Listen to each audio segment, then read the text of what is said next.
Siapa yang rasa umur dia boleh sampai? Aku rasa target-target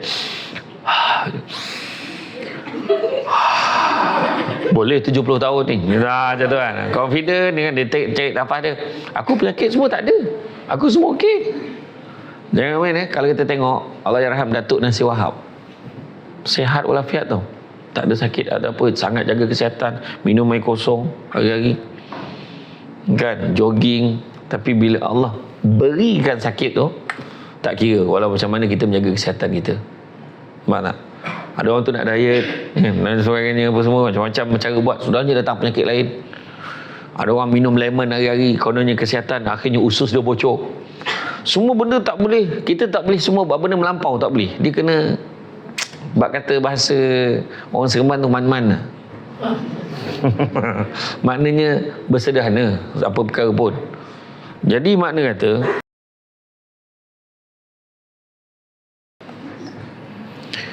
A'udzubillahi minasyaitonirrajim. Bismillahirrahmanirrahim. Assalamualaikum warahmatullahi wabarakatuh.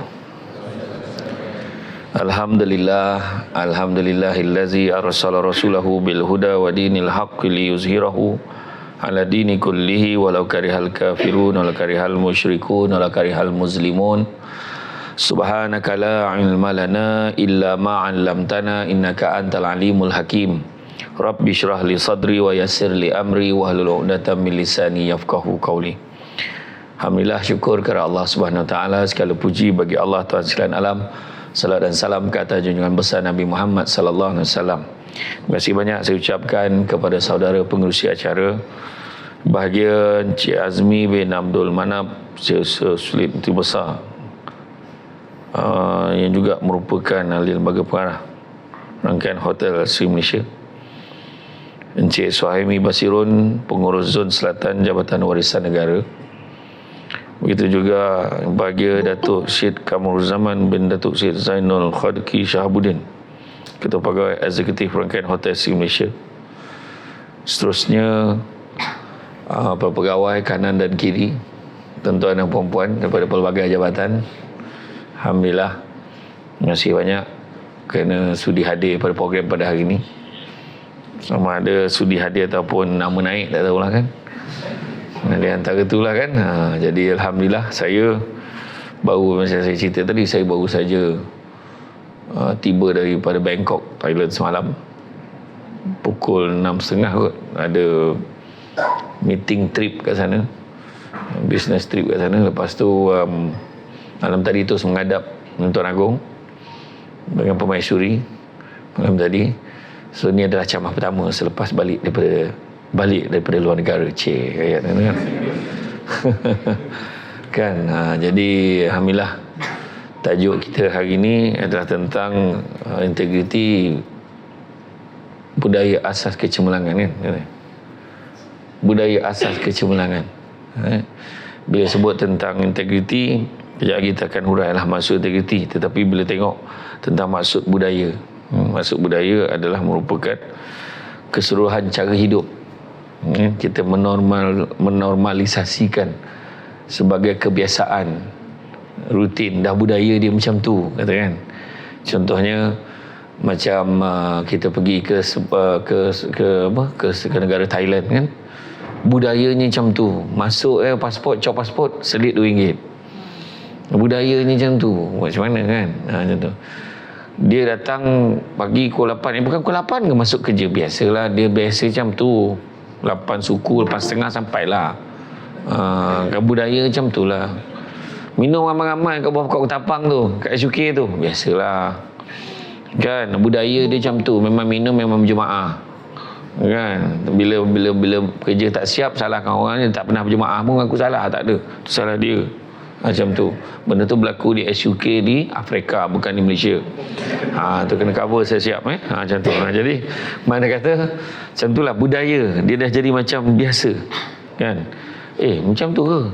Pergi apa kan, kalau berkahwin dengan orang Johor kan, ada orang kebanyakan kena ada tol pula.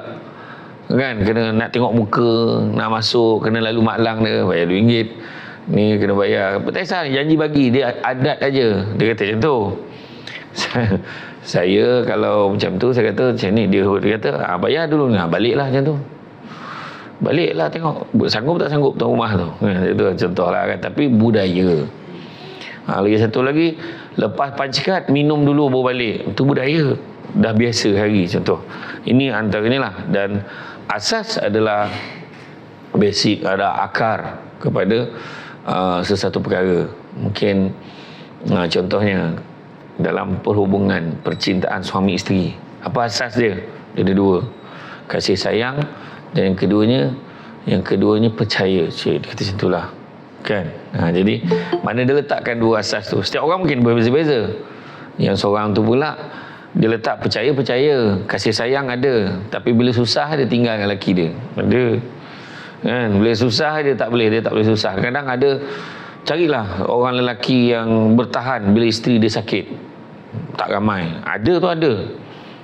Bila isteri dia sakit, terlantar kan, ataupun dia tak sakit tapi appearance dia sakit, dan penampilan dia dah tak lawa macam dulu, sakit kan, sakit hati, sakit jiwa kan, makan je kerja hari-hari kan, contoh. Jadi lepas tu suami pun dah sakit tengoknya, sakit mata, dia dah mula kan. Jadi ada berlaku macam tu, dan itu asas dia apa. Jadi asas tu kadang-kadang merupakan yang membentuk satu ketahanan dalam satu perkara. Macam tu juga dengan asas dalam bekerja kerajaan ni, kerja dalam sektor kerajaan maupun swasta, bekerja kat Malaysia sendiri macam mana asas dia. Saya pun tak sangka saya boleh masuk kemari lah. Dulu saya datang masa awal-awal saya kerja government dulu, saya pernah kursus kat sini. Bukan kursus lah, mesyuarat. Masa tu mesyuarat landscape, jatuh kuasa landscape, Majlis Permohonan Seremban masa tu. Jadi saya sempat mesyuarat ni sekali. Lepas tu sempatlah datang makan kat sini, orang Melayu makan. Lepas tu dah nampak kawat je kat luar tu, kat pagar tu dah tak boleh masuk dah tutup ke macam tu kan. Macam tu. Dan alhamdulillah saya seronok tengok buka, sebab banyak memori sebenarnya. Untuk orang yang lama duduk di Negeri Sembilan, dia akan rasa memorinya Hotel Sim Malaysia ni. Dan begitu juga kecemerlangan, kejayaan. Jadi bila kita bercerita tentang integriti kan, obat kata orang, pijak galah sambil berlari, tapi sayang hujungnya patah. Banyakkanlah usaha kepada diri selagi diri muda dan mentah. Buah keras barang dikikir, dibawa orang dari hulu. Barang kerja hendaklah difikir, supaya kelak tidak mendapat malu. Kapal layar bertiang 3, tiang keempat hujungnya patah. Amal ikhtiar di tangan kita, hasil pendapat di tangan Allah. Bukan rusa sebarang rusa, rusa larangan Raja Melayu. Usahlah kita membuang masa berjalan lepas selalu. Terbang indah si kunang-kunang, cahaya bertebaran jadikan hiburan. Perkara yang lepas usahlah dikenang, penyesalan kemudian jadikan pengajaran. Pantun yang saya bagi ni, saya fikir sendirilah. Saya pun tak ada nak urai lah pantun tu maksud dia apa. Tapi maksud ni nak cerita tentang betapa kerja kita ni kan, kerja kita. Sebenarnya kita duduk kan, kebanyakan ni satu kerajaan lah, kita tahu. Yang kerja kerajaan kita tahulah. Kalau name tag besar nombor plate kereta tu kita tahu dah mana kerja kerajaan lah tu kan. Daripada jauh dah tahu dah kan, kerja kerajaan tu. Dan nak pula cikgu lagi pula kan. Kalau guru-guru lagi lah, saya ni name tag kan. Cikgu tu tahu daripada pattern dia, tudung dia jenis apa, semua dah tahu dah. Dia geng dia ada satu grup kan, geng-geng Bawal, Syakab, Datuk K dia kan, dah tahu. Tapi kerja-kerja swasta tu orang cakap, yang kerja kerajaan, kerja swasta dia ada dua perkara berbeza. Kalau kita tengok kerja swasta, kerja dia nampak macam berat. Kerja dia sebenarnya tak banyak, kerja dia banyak, tapi tanggungjawab dia kurang besar. Macam maaf saya cakap, maksud tanggungjawab tu kesan risiko dia. Kerja kerajaan pula nampak macam tak banyak, tapi tanggungjawab dia besar. Sikit silap viral cerita, benda penjelasan tak nak dengar, yang penting viral, yang tak elok keluar. Itu sebab kita kena hati-hati. Sebelum, kalau boleh elaklah buat silap.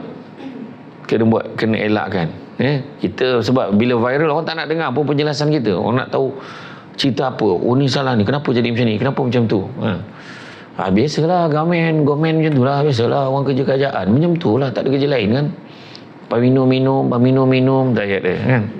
Dia ancam cakap lah, sedangkan kita tak macam tu kan. Jadi orang cakap macam tu, minum pagi, petang minum. Halakah dia sama pula tu, grup yang sama setiap hari. Yang jadi ketua bergantung pada siapa yang bawa kereta. Dia akan tentukan mana tempat minum hari tu. Macam tu lah. Kat mana minum ni? Ikut je lah. Tengok ada tempat baru ni, pot baik ni. Tak sedap lah. Macam tu lah. Kan? Dan sebagainya. Jadi, bila cerita tentang integriti ni kalau kita tengok dari segi pengertian ni, integriti ni berasal perkataan integer. Iaitu satu istilah yang digunakan dalam istilah kejuruteraan, binaan bangunan, kekukuhan, keutuhan. Dan kalau tengok maksud integriti menurut kamus Oxford Dictionary, Oxford, dia kata the state of being whole and undivided, bersifat menyeluruh dan tidak berpilih kasih. Itu integriti. Tapi integriti ni, kalau kita sebut integriti, kita terbayang apa? Kita terbayang apa? Integriti terbayang apa?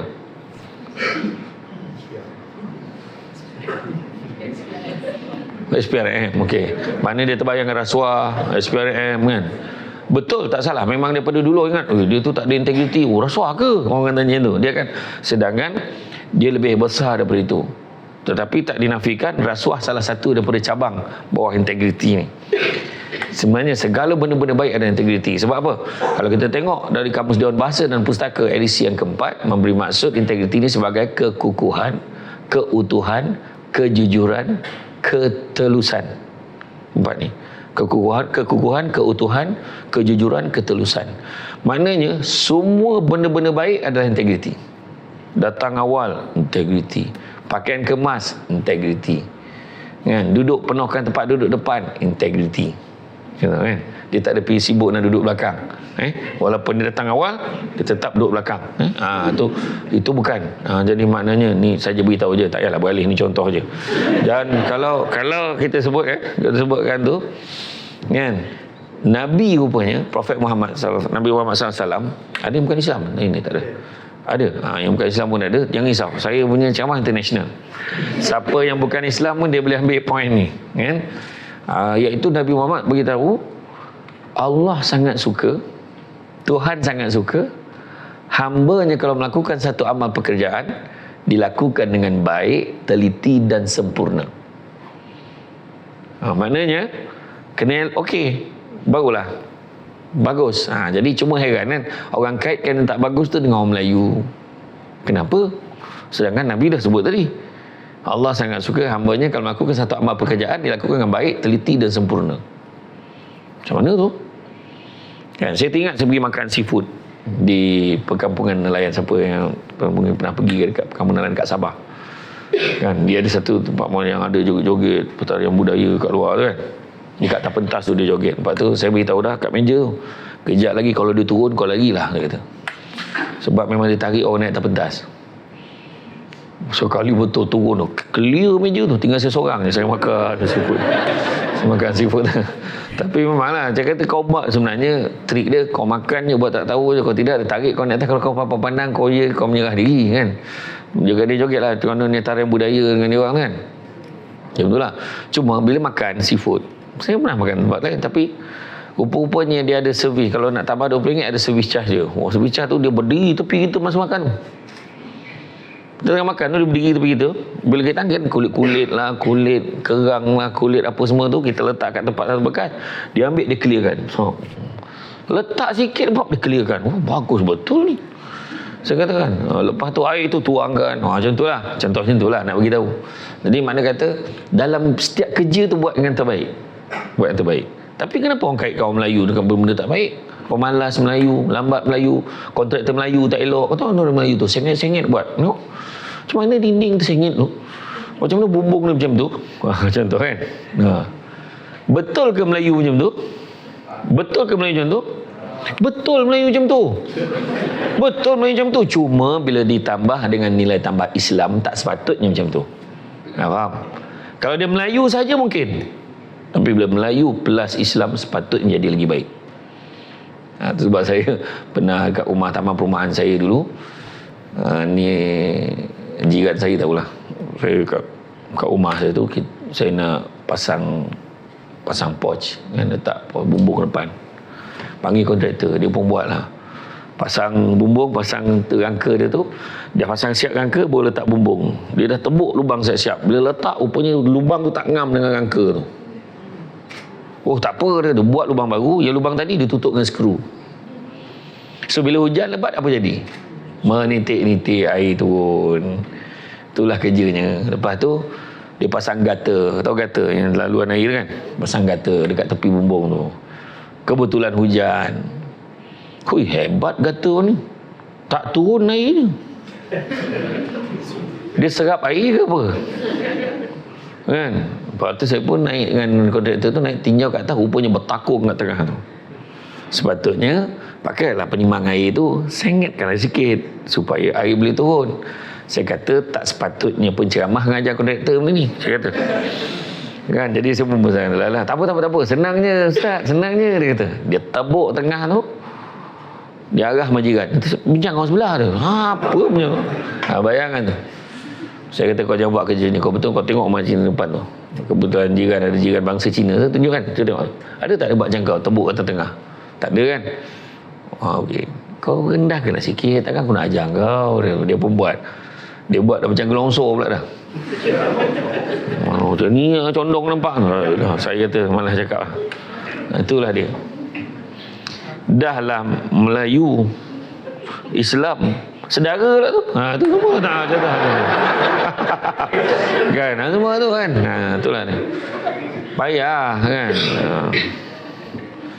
Macam-macam lah tuan-tuan kan. Macam tu lah. Jadi apa pun integriti ni dah bermula daripada sejak zaman Nabi Adam AS ni. Kan? Bagaimana kita petik bagaimana dalam firman Allah SWT bermaksud bagaimana kalian tergamak kufur ataupun ingkar. Walhal dahulunya kalian tu mati maksudnya belum lahir, kemudian dilahirkan, kemudian dimatikan kalian, kemudian dihidupkan kembali untuk disempurnakan balasan untuk kalian. Maknanya ayat ni memberitahu kita dulu tak wujud, kemudian kita lahir, kemudian Allah matikan kita. Lepas mati ada satu lagi masa yang sangat mustahak, iaitu penilaian, judgement untuk kita. Apa kita buat atas dunia ni. Kemudian bila dah dibangkitkan dari kiamat, kita akan dihukum atas apa yang kita buat atas dunia ni. Kalau kita yakin dengan tu, insya-Allah kita tak akan buat benda-benda yang bukan atas dunia ni. Surah Al-Baqarah ayat 28. Kemudian begitu juga dalam surah Ali Imran ayat 185. Setiap yang hidup pasti akan mati, confirm. Yang hidup pasti akan mati. Pada hari kiamat juga akan disempurnakan balasan bagi kalian. Barang siapa yang dapat masuk ke dalam syurga dan dapat mengelak pada api neraka, nescaya itulah orang yang paling beruntung. Dan ingatlah, ini pesannya Allah Ta'ala pesan apa? Dan ingatlah sesungguhnya dunia ini hanyalah kesenangan yang memperdayakan. Nak beritahu. Sebab bila kita kerja kerajaan, percaya cakap saya, korang takkan kaya. Lupakanlah nak kaya dengan kerja kerajaan, walaupun pangkat setinggi mana pun. Kasar cakap dah, maksudnya kaya ni sini adalah subjektif. Kaya ni sini adalah subjektif. Berapa baru kaya? Kerja kerajaan pula bukan untuk kaya, tapi kerja untuk mendapatkan rezeki yang halal. Tu kena letak setting betul-betul. Macam tu juga jadi penceramah. Kaya ke? Tak, cari rezeki yang halal. Sebab kaya tu sendiri subjektif. Kaya pada setengah orang tak sama dengan orang lain. Kaya tu berapa? Kaya pada ahli lembaga pengarah tak sama dengan kaya bos dekat Sri Malaysia ni. Tak sama. Tak sama dengan kaya menurut maksud Tuan Suhaimi kita. Tak sama. Tak sama. Ada orang, contohlah hari ni yang hadir, kita akan berikan insentif keuangan. Contoh tau, jangan tuntut. Ni contoh je. Kita berikan insentif keuangan sebanyak RM300,000 setiap seorang. Yang mana kita akan bank in ke dalam akaun masing-masing selewatnya jam 4 petang ini. Contoh. Contoh. Yang cepatnya kat contoh tu bahagian kewangan tu kan. Dan dikhususkan untuk mereka yang duduk bahagian hadapan tiang tengah saja. Contohlah. Yang terlebih pada tiang yang belakang tu tak dapat. Contoh. Saya nak tanya, dah kaya ke belum 300,000? One off. Puan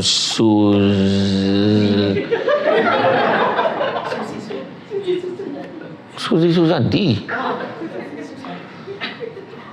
Abah minat badminton mana? Suzy Susanti ni. Lupa lah soalan saya tadi. Dah rasa kaya ke belum? Belum lagi. Tengok. Tuan apa nama tu? Keng. Tuan Keng rasa sudah kaya ke belum 300,000? Belum. Tuan Zamri dah rasa kaya ke belum? 300,000 dapat? Belum lagi. Tengok pada saya, alhamdulillah. Tapi lihatlah pada mereka yang aku baru je baca ayat Quran tu tadi. Kesenangan memperdayakan. Tak ada dah. Belum dengan muka belum.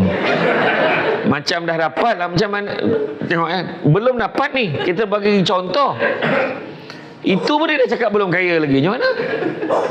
Patut cakap lah alhamdulillah, syukur. Kaya sangat dah tu.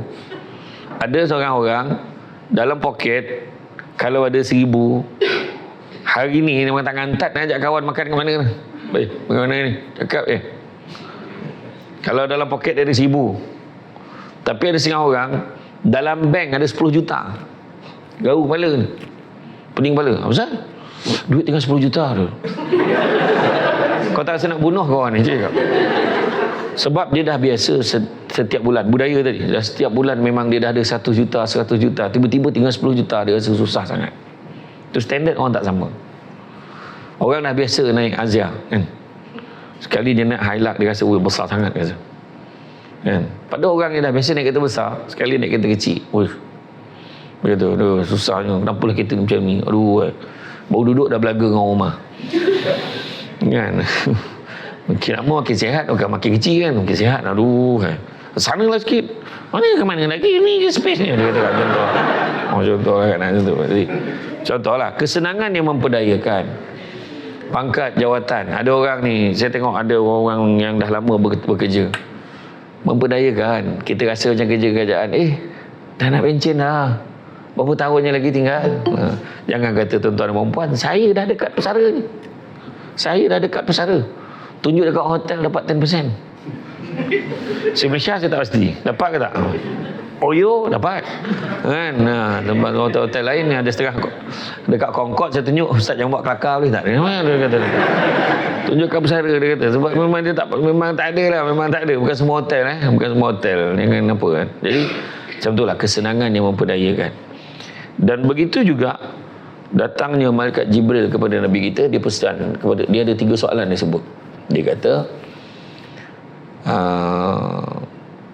hiduplah sesuka hati kamu, kena sampai masanya kamu akan mati. 1. Kedua, sayangilah, cintailah sesiapa saja sesuka hati kamu, sampai masanya kamu akan berpisah dengannya. Ingat tu perempuan, sayangilah, cintailah siapa saja sesuka hati kamu, sampai masanya kamu akan berpisah dengannya. Ingat orang perempuan ni kadang dilupa. Lelaki ni milik Allah. Lelaki pun kena ingat benda yang sama. Isteri juga milik Allah. Tak bercerai hidup, cerai mati kan. Usahalah. Rumah tangga memang akan ada cabaran dan dugaan. Sebab kata orang, cantik dipandang bulan mengambang, bulan mengambang orang diawan. Kalau ada hidup namanya orang, takkan lagi daripada ujian dan dugaan. Tentu ada. Ni yang datang pun ada yang muka tengah kusut ni, nak happy-happy jap, apa di kepala paning mungkin jantan ni. Macam hal tu kan, orang lelaki macam tu, dia nakal tu normal. Cuma tinggal lagi dia menakal tu melampaui batas ke tidak, tu je. Orang perempuan kena sabar banyak, sabar banyak. Lelaki pun sama. Perempuan ni dia bising-bising pun dia takat tu je. Dia takat tu je orang perempuan. Memang macam tu. Hobi orang perempuan di rumah berceramah walaupun tak ada tajuk. Tu memang dekat sini nampak sopannya. Ustaz, khabar? Ya, ketibaan. Tak main lagi sopan kan. Balik rumah dia dah buka tudung kan, kombang tu. Dia mulalah loudspeaker. pergi mandi. Astagfirullahalazim. Hilang karakter kesopanan dan kesusilaan dia tadi. Kan, wah dekat si Malaysia tadi, ya selamat datang.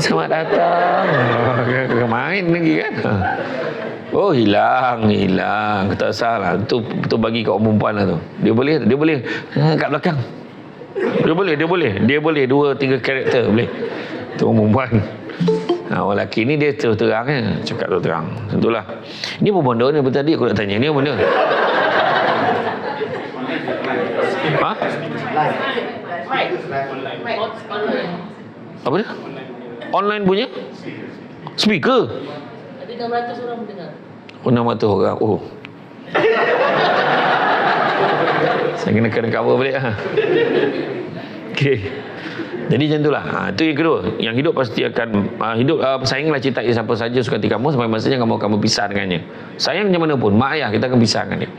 Dan yang ketiga, perbuatlah sesuka hati kamu sampai masanya kamu akan dibalas atas setiap perbuatan kamu. Dan di hujungnya Jibril kata, kemuliaan seseorang mukmin itu adalah apabila bangunnya di waktu malam untuk beribadah pada Allah, kemuliaannya. Dan keperkasaan seorang insan itu terletak kepada ketidakbergantungannya kepada makhluk yang lain. Itu nak beritahu poin ni. Integriti jadi banyak masalah bila kita meletakkan bergantungan pada manusia yang lain. Weh, aku dah minta duit dengan dia lah. Aku dah minta dia tolong payung aku sikit. Aku minta dia sponsor aku ni lah. Aku minta ni. Weh, dengar-dengar dia ni kalau apa dia hulu kat kita ni, paling tidak part dia belanja. Contoh, kebergantungan. Aku nak jawatan ni, nak bos aku bagi aku jawatan ni. Aku nak bos aku naikkan aku pangkat ni. Percaya cakap saya, kebergantungan pada manusia kita akan kecewa. Macam itulah orang perempuan, bila menyerahkan dirinya jiwa dan raganya pada suaminya, dia akan kecewa. Tapi serahkan kepada Tuhan supaya jaga suami dia, insya-Allah dia tak kecewa. Faham tak maksud dia? Aku mengharapkan suami aku setia. Kau mengharapkan suami, memang itu manusia. Tapi harap, ya Allah tolong jagakan suamiku, ya Allah. Perkukuhkanlah hatinya, ya Allah. Macam tu kan, ya Allah, kau berikanlah isteriku ni kepuasan hati, ya Allah. Janganlah jadikan dia orang yang tak puas hati, yang tak cukup aja. Contohlah, mana beri kau datangkanlah perasaan kecukupan di dalam hati ni, ya Allah. Kadang ada isteri macam tu, tak cukup. Ingat tak satu hadis Nabi sebut, tangan yang di atas lebih baik pada tangan yang di bawah. Maksudnya apa? Memberi lebih baik pada menerima. Macam itulah dalam perkahwinan, macam itulah dalam bekerja, macam itulah dalam hidup kita. Memberi lebih baik pada menerima. Tanyalah orang-orang lama yang bekerja dalam sektor kerajaan. Dah nak pencen dah pun, macam mana dia boleh bertahan? Sebab dalam hidup dia banyak memberi daripada menerima. Komplain aja. Kau tengoklah, kalau naik pangkat mesti dia. Kau tengoklah, dia dengan bos macam mana pula macam ni. Seorang tu pula, nampak tak? Kan? Kau tak tahu kan tu peha kiri, peha kanan tu dengan bos. Paru-paru lah, macam-macam istilah dia. Nampak tak? Bila orang seringkali melafazkan zikir kat mulut dia macam tu sebab Allah tak bagi kat dia rezeki yang apa? Rezeki yang baik untuk dia. Sebab apa? Komplain, mungut. Ada je benda tak puas hati dengan orang. Kau tengok lah. Khusus kalau pergi Sabah, Sarawak, entah dia. Kita ni standard si Malaysia Semban ni weh. Contoh.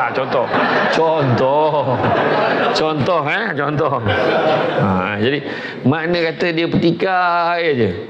Sedangkan syukur. Macam contoh paling senang lah kan. Ramai orang cakap kan, nak makan restoran yang mewah dekat sini. Contoh nak makan dekat Putrajaya dekat sini kan. Tapi pada orang yang lama duduk di Negeri Sembilan, dia rasa sentimental value satu restoran makanan segera dekat sebelah Taman Tasik tu, yang sebelah kan. Ya, orang dating dulu kat sana. Dulu masa ada stadium perbandaran dulu, sekarang dah jadi Seremban Prima tu, Seremban Parade tu. Dulu stadium perbandaran tu siap ada pancut. Kalau naik motor tu kena muka tu air pancut tu. Ingat arwah abah tu bawa motor tu, ada pancut kan. Dulu depan stesen tapi tu dulu kalau main bola, Kalau player tu sepak kuat sikit, memang sampai kat restoran makanan segera. Saya tak nak sebut jenama dia sebab dia tak taja macam kita pagi ni. Tu sebab saya kata restoran makanan segera. Tak boleh sebut. Macam tu lah. Jadi macam tu lah. Jadi makna orang tahu sentimental value kat sana. Dia punya tu kan, dia punya curly fries kan. Mana tak sama tempat lain ni ya. Betul. Makna ni bukan saja nak cerita selera makan dekat-dekat nak puasa ni kan. Macam tu. Jadi makna kata menghargai tu. Menghargai itu penting. Itu sebab memberi lebih baik pada menerima. Jadi bila kita cerita tentang integriti ni, dia konsep ihsan. Kena ada. Bila bekerja, kita nampak Allah. Kita nampak Tuhan. Dan kalau pun kita nampak Tuhan, kita yakin yang Tuhan nampak kita. Itu sebab kita kerja lah elok. Contohlah macam orang kerja kat kedai makan. Kerja kedai makan, bosnya dia duduk dekat cashier. Lain cara kerja dia. Dia lap atas meja, bawah meja pun lap. Kan, dia bersihkan, tiup lagi. Tak duduk langsung berdiri. Dahsyat betul. Sekali bos dia tak ada, dia masih lagi kerja macam tu. Masih kerja macam tu sebab ada CCTV. Macam tu. Jadi CCTV inilah kalau kita boleh fahamkan maksud ihsan tu. Maknanya kita yakin Allah matikan kita. Kita yakin ada orang tengah tengok kita. Ada yang tengah tengok kita. Macam tu kat kerja. Tak boleh ni, Allah nampak. Bos tak nampak pun Allah nampak. Ni tak, dia yang jadi ketua hulu balang yang mengajak orang mengular ni. Okey, berita baik nak beritahu semua, bos tak ada hari ni. Bos dah pergi seminar kat si Malaysia. So, apa lagi? Jom keluar. Dia pula jadi ketua rombongan tu. Bayangkan. Ada orang macam tu. Dia yang jadi pembakar semangat untuk orang mengular ni. Bayangkan tu. Pagi pukul 8 dia tak tahu kerja. Masuk pejabat pukul 8 tak tahu kerja. Membincangkan episod drama malam tadi. Hati tercarik luka. Saya tak tengok orang share dalam TikTok. Tapi bodoh betul Dani tu kan. Dah habis ke cerita tu? Dah habis dah. Habis dah. Mohon nak tengok lah kan. Jadi di episod drama tu bincang-bincang. Lepas tu pukul 9 tak kerja lagi. Pukul 9 ini nak minum kat mana? Pergi minum, jumpa itu sama tu pejabat sebelah kita tu. Yang tu geng-geng dia je. Geng-geng pejabat lah. Tu pejabat ni, tu kementerian tu, yang tu jabatan tu. Patut family dia yang muka dia. Nampak tak? Macam tu lah ceritanya. Lepas tu pukul 10 balik pejabat. Yang 9 lebih keluar, pukul 10 lebih masuk pejabat. Sampai kat lobi jumpa orang kampung. Lah, kau kerja sini ke? Lama dah kau ni. Jom minum lah. Aku lepas minum lah. Ngada lah kau ni sini. Tarik, minum lagi. Sampai pukul 11 lebih, kat 12. Lepas tu, sekarang pukul 12 kena keluar ni. Pukul 1 kan takut jam. Anak tak ada siapa jemput. Kau cover aku tahu. Okey. Keluar. Ni ngelak jam. 12.30 dah keluar. Keluar. Jemput anak. Pukul 2 tak balik pejabat lagi. 2.30, 2.45 pun sampai teruk betul lah jam ini. Orang tanya pun tidak. Dia sendiri buat ayat penyata. Sebab aku tension petang ni nak minum kat mana weh? Kau nak minum tadi? Tak, bungkus saja. Keluar lagi. Pukul 3 lebih keluar bungkus makanan pula. Pukul 3.45 pun sampai pejabat. Buat kerja sikit, tengok jam. Dah pukul 4. Sekarang kerja tak rasa kan, tiba-tiba dah pukul 4. Bukan tak rasa, kau memang tak kerja masalahnya. Inilah yang berlaku yang dekat Afrika saya kata tadi. Di Malaysia tak ada macam tu. Mana ada, tak ada kan. Dia boleh cakap sekarang kerja tak rasa. Macam mana nak rasa sebab kau memang tak kerja. Itu cerita dia kan. Ya, tu cerita lah. Jadi mana tu saya teringat kata Ustaz Haji Nur Azami alias dulu bekas Timbalan Mufti Negeri Sembilan, sekarang Imam Besar Masjid Besi Putrajaya. Dia kata apa? Soalan nak kita tanya bukannya halal ke tidak. Soalan nak kita tanya bagaimana nak menghalalkan rezeki yang kita cocok setiap bulan. Macam mana cara dia? Contohnya orang ni kerja teruk ni. Yang seorang ni mengular ni. Tak buat kerja. Kejap minum, tapi gaji sama. Macam mana? Sebab itu sebabnya ada macam-macam masalah. Rumah tangga masalah, anak masalah. Sebab tu persoalan yang akan kita bincangkan sebentar nanti. Jadi makna kata, kita nakkan satu prinsip ihsan dalam hidup kita. Kerja ni kita nampak Tuhan. Dan kalau kita tak nampak Tuhan, kita yakin Tuhan nampak kita. Kita takkan buat benda-benda yang bukan-bukan. Sebab pernah dalam kitab Muka Syafatul Qulub dari Imam Al-Ghazali, ada seorang lelaki ni, dia mengajak seorang perempuan itu untuk bermaksiat dengan dia. Jom kita sama-sama. Orang semua dah tidur. Cuba kau tinjau betul-betul. Perempuan tu kata, kau tengok adakah semua dah tidur? Cuba kau tinjau. Dia pun, wah bagus betul perempuan ni. So tengok line clear tak clear. Dia pun tinjau. Semua dah tidur. Pada pandangan kamu, adakah Allah juga tidur? Dia kata, terkejut dia. Langsung dia bertaubat masa tu. Sebabnya Allah tidak tidur. Allah tidak lupa dan Allah tidak tidur. Allah memerhatikan apa yang kita buat. Itu sebabnya kita kena yakin. So pada zaman ni, kerjalah elok-elok. Kerja kuat-kuat. Jangan buang masa macam pantun saya bagi tadi kan. Saya ni suka pantun. Itu sebab saya bagi. Pantun ni orang senang faham. Orang senang ingat. Maknanya mesej dia tu jelas. Dalam sindir-sindir tu kena. Masuk bilik air, ada kucing, ada tikus. Dah kencing, jirus. Dan nampak? Lain macam pantun ni. Dia kata kan, nampak? Dia kadang kalau cakap biasa, orang tak faham, tak dapat kan. Jadi kena bagi sindir-sindir sikit. Saya ingat masa saya belajar kat UiTM di London, Alur Gajah Melaka dulu. Lendu lah. Dia dulu hostel tu, bilik tu, dia punya bilik tu hujung. Dia kalau koridor tu, saya ni blok F, Komsis, kompleks siswa mana, Komsis Firaun. Dia Firdaus tapi yang panggil Firaun sebab banyak budak jahat dalam tu. Jadi bilik saya dengan kita, satu bilik berempat, bilik saya menghadap bilik air betul. Jadi bila menghadap bilik air, dia akan jadi tempat pusat sehenti, one stop center. Semua nak pergi bilik air akan singgah bilik saya. Bagi gigi sikit. Pinjam baldi. Apa? Bagi gigi. Kan. Jadi kita bercakap tu kau ni asyik-asyik bagi gigi aku je. Tak faham dia. Kena cakap, kena bahasa sindir baru faham. Bagi gigi sikit. Memang aku beli untuk kau. Wah, lain macam cakap. Ambil lagi kalau dah habis cakap bayar. Kau ni lain macam punya kan. Dia kena cakap macam tu. Sajalah bagi contoh macam tu kan. Jadi mana kata dalam bekerja ni, kita kena ingat hidup di dunia ni sementara, petah lagi yang ada dalam dunia. Lebih lagi sementaranya. Sekarang ni Suzy Suzanti. Okey. Ada tak ayah kata dia rasa menyesal bagi nama tu? Tak ada. Macam susah nak tulis panjang, tak ada. Coba karangan, tak adalah. Tak ada. Okey. Saya nak tanyalah. Berapa lama? Sekarang kerja kat jabatan mana? HR mana? Si Malaysia? Oh iya ke? Ingat kerja kerajaan tadi. Name tag ni dah serupa kerja SUK lah. Saya nak tanya, Suzy, berapa lama dah kerja? Setahun. Tak, sebelum ni kerja kat hotel mana? Hotel juga? Sebelum ni mana? Pekilangan. Berapa tahun? 10 tahun. Kilang mana? Dekat Cembong. Kilang apa?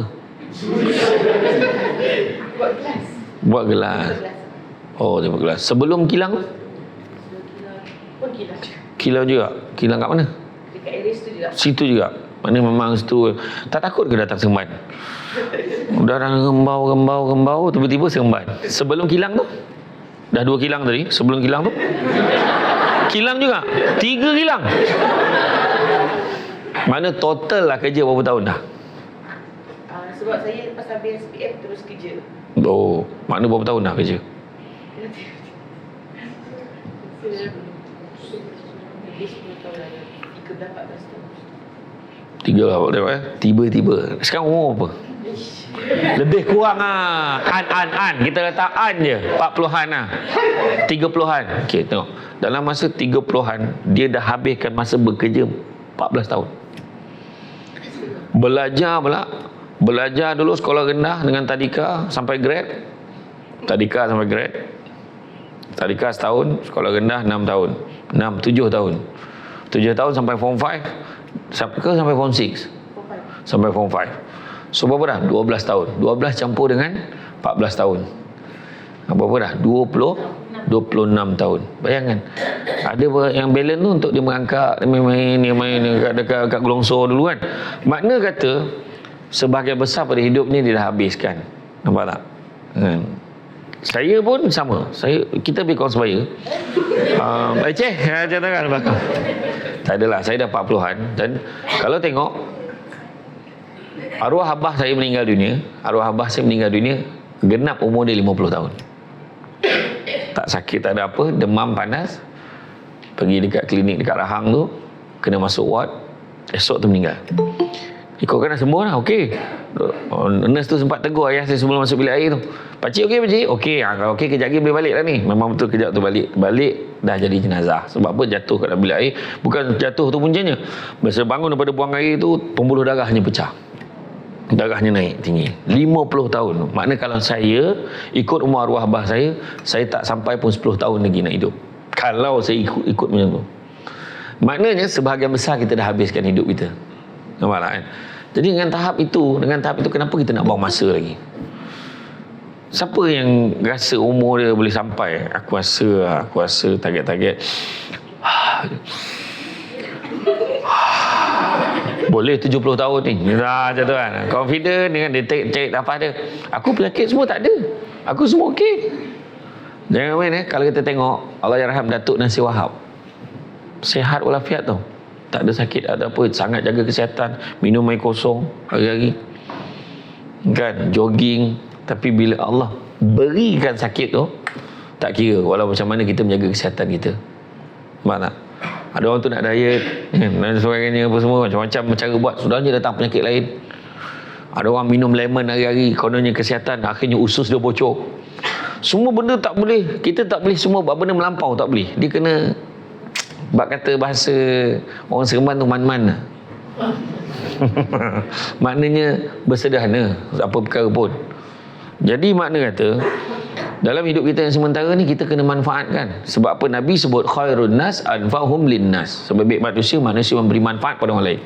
Yang datang ni biar kita ni, aku ni kalau aku bekerja ke, aku dalam hidup aku dan keluarga ke, aku ni ada memang diperlukan ataupun orang lagi suka, aku tak ada. Tanya soalan tu. Ada tak menambah, tak ada tak mengurang. Kalau betul kita macam tu, berhentilah jadi orang.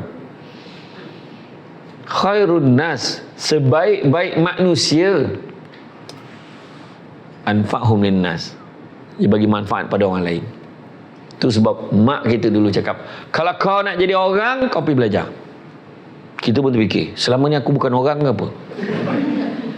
Maksud mak kita cakap jadi orang tu tadi, manusia yang memberi manfaat pada orang lain. Ada beza orang dengan menjadi orang. Ada beza. Kan mak kita ni, jadi orang dah dia. Selama ni memang teruk panggil dia, tiba jadi orang dah dia. Kerja elok apa semua dulu dengan mandi, dengan ponteng sekolah, pukulnya, bully lah apa, mencuri kat reban ayam orang semua. Dulu jadi pegawai dah dia.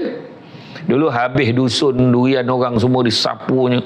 Habis macam-macam tak payah apa semua. Habis mula curi barang orang, buah-buah orang mula curinya.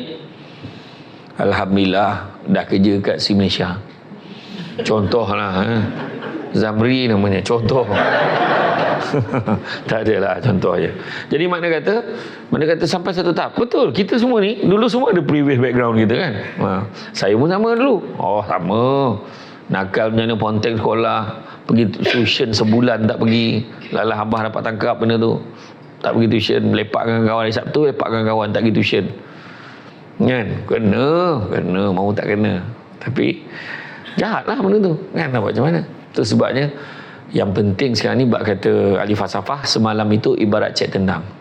Cek tenang tak ada nilai, lupakan saja. Esok pula ibarat buku hutang, entah bayar entahkan tidak. Jangan mengharap sangat. Tetapi hari ini ibarat wang tunai, gunakanlah ia sebaik-baiknya. So gunakan masa kita ada hari ini untuk kerja elok. Tu sebab ceramah hari ini penting. Nak bentuk kita apa kita nak jadi masa akan datang. Dan banyak-banyak ceramah apa-apa benda yang saya cakap hari ni, kita gelak lah apa semua tu, mesti ada satu benda yang terusik kat kita. Betul lah dia cakap. Mesti kan ada satu poin yang apalah aku tak terfikir benda ni. Berharap pada manusia kita akan kecewa. Mungkin orang ambil poin tu tadi. berharap pada manusia. Kita harap minta lah bos bagi aku naik pangkat ni, minta lah bos nampak kerja aku, kita akan kecewa. Sebab ingat tak Imam Ibnu Abbas, kalau pernah dengar Imam Ibnu Abbas, namanya Abdullah bin Abbas. Imam Ibnu Abbas ni sepupu Nabi. Ketika Nabi wafat usia dia 13 tahun.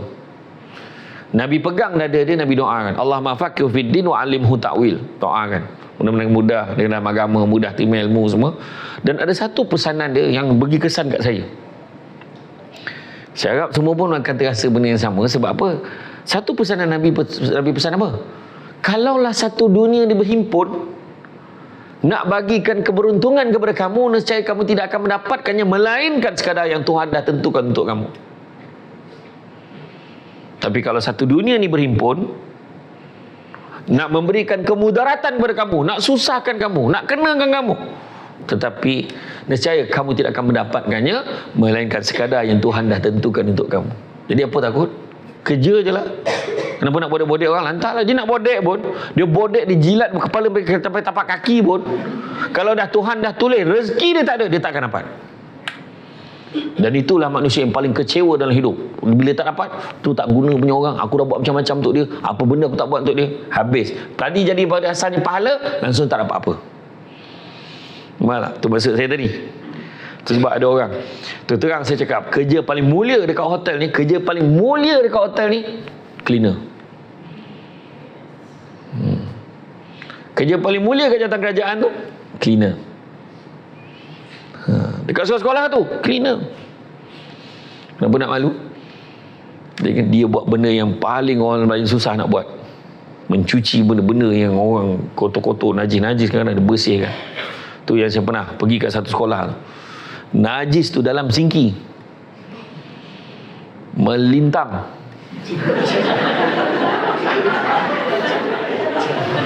Macam mana dia boleh sampai situ?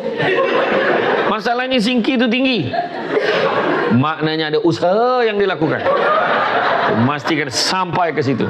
Betul, dia bukan saya bohong. Ramai dan itu tengah cakap, banyak bila dalam ceramah saya, bila orang gelak-gelak dia cakap, alah dia ni kan bergema buat cerita menipu dia sampai orang gelak. Tak, demi Allah cerita ni cerita betul. Kalau orang dengar cerita saya yang saya bawa cerita macam-macam lah orang ni lah itulah ni yang gelak, cerita actual. Cerita tu bukan saya ni pun nak bagi orang gelak, tak ada, memang betul. Dan saya paling sedih sekali, macam tersentuh hati saya bila saya nampak, bayangkan saya nak basuh muka tak terperanjat kau. Dalam sinki tu aja, bayangkan elok susunnya. Sedih kan? Allah terperanjat kan? Mana makcik tu boleh cakap, makcik cleaner cakap, tak apa nak, nanti makcik bersihkan. Bayangkan kalau tu mak kita bersih untuk orang selepas dia. Selepas tu boleh kena. Dan satu lagi, kerja jadi cleaner ni, kita tengok office dia bawah tangga kadang-kadang. Bukan semua yang office yang ada bilik ni, macam kat sekolah tu memang bawah tangga, duduk dia borak sama dia. Dah sampai time pak, pakai baju cleaner tu, pergi cuci, lap, mop, apa yang patut buat. Tu saya kata kerja paling mulia sekali. Di Malaysia ni, bayangkan punyalah dahsyat Malaysia ni, buat toilet ni kan, sampai kan terpaksa buat National Toilet Expo tandas kebangsaan punya teruk ni. Bayangkan. Kita kalau pergi tandas ni kan, kalau jalan highway kita tak ada lagi risau sangat. Kadang-kadang ada gak yang terlepas tu tak sengaja dia tak flush, meninggalkan kenangan untuk orang selepas dia. Trauma, tapi jarang lah, tapi biasanya bersih. Tapi kalau ikut jalan lama, berhenti dekat stesen minyak yang kampung tu, ataupun berhenti dekat yang surau-surau lama tu kan, kadang-kadang ya Allah Akbar, berdebar weh tolak pintu jamban. Janganlah, ya Allah janganlah, tolak terapung, berenang-renang ke tepian. Memang hilang selera nak buang air. Amin. Itu keadaan dia. Tu saya kata kerja paling mulia. Sebab apa? Dia buat dengan ikhlas. Dia nak mengular kat mana? Dia 2 jam sekali dia mop, dia sapu. 2 jam sekali masuk. Lepas tu petang apa? Dia sangkutkan uniform dia, dia pakai baju kurung dia dengan kawan-kawan dia balik. Dan tu sebab dulu masa saya kerja kerajaan dulu, ada program Family Day. Lepas tu Family Day ni Semua kena, yang percumanya mak ayah dengan dia yang ditanggung lah oleh pejabat kan. Mak ayah dengan 2 orang anak. 3 orang anak. Lebih pada tu kena tambah. Kalau bawa lebih kena tambah berapa orang satu kepala. Contohlah. Jadi saya tanya, Kak pergi tak family dia? Tak pergi kot, cik. Dia kenapa tak pergi pula? Kita orang ramai. Orang biasa ni, orang yang susah-susah ni anak ramai. Dia rajin. Dia rajin. Tak adalah rezeki dia, anak ramai rezeki dia. Jadi kita orang tak pergi kot. Kalau tak pergi semua. Kalau pergi semua. Tetapi yang tak ramai tu, bila saya tanya-tanya seseorang, semua cerdik, result periksa bagus semua, masuk asrama penuh, masuk universiti kebanyakan. Yang kerja jadi pegawai, kerja jadi, belum tentu lagi anak cerdik, belum tentu kan. Ada kenapa melantun bangang anak itu? Contoh kenapa? Sebab apa? Kadang-kadang tu isu saya kata tadi, apa yang kita buat kat tempat kerja kita, apa yang kita buat kat tempat kerja kita, lepas tu kita dapat gaji bulan tu, kita bagi anak isteri kita makan. Tu masalah banyak. Jadi apa yang kena ada? Terus kepada integriti ni, apa yang kena ada? Yang pertama, kita kena jujur, jangan menipu, jangan tipu klaim tidak menambah pendapatan. Klaim hanya cover sebahagian daripada apa yang kita dah keluarkan. Pejabat dekat mana? Ni ada yang kerja kerajaan je sebenarnya. Tu yang belakang tu. Tu. Hello. Tu yang belakang tu, yang baju hijau tu. No audio. No audio.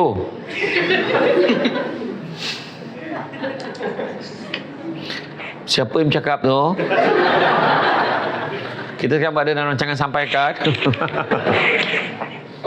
Belah sana mute tu, belah sana mute.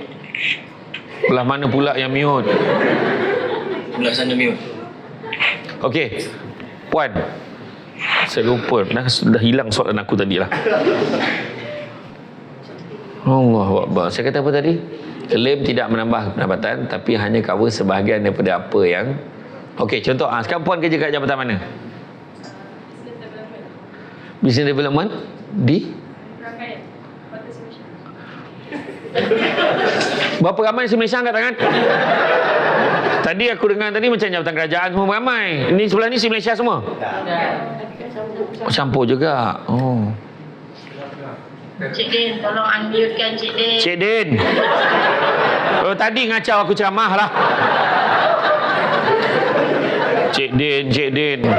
Mute belah sana lah, apalah kan. Ada aku kata. Okey. Maknanya kita live. Ni makna live ni kan. Makna bekas rakaman. Puan tu yang pakai mask tu. Okey. Daripada jabatan mana? CIDB. Okey, CIDB. Okey. Boleh claim mileage kan? Boleh overtime kan? CIDB kat mana pejabat? Seremban 2. Datang sini berapa kilometer? Lebih kurang tak? So nak claim ke tak claim? Tak claim. Sebab apa? Sikit sangat kan? Tak apalah. Tak, tu saya kata tadi. Maknanya tak claim. Tapi ada orang yang boleh menambah pendapatan, ada satu cara. Tak buat tapi claim. Tiba-tiba dia pergi kerja ni, dia katalah dia buat itu, dia buat ini, dia buat, tapi dia claim. Ini yang jadi masalahnya. Tu tak jujur, kita menipu pada diri sendiri. Itu sebab Pak kata seorang pemimpin kan? Contoh tu kan.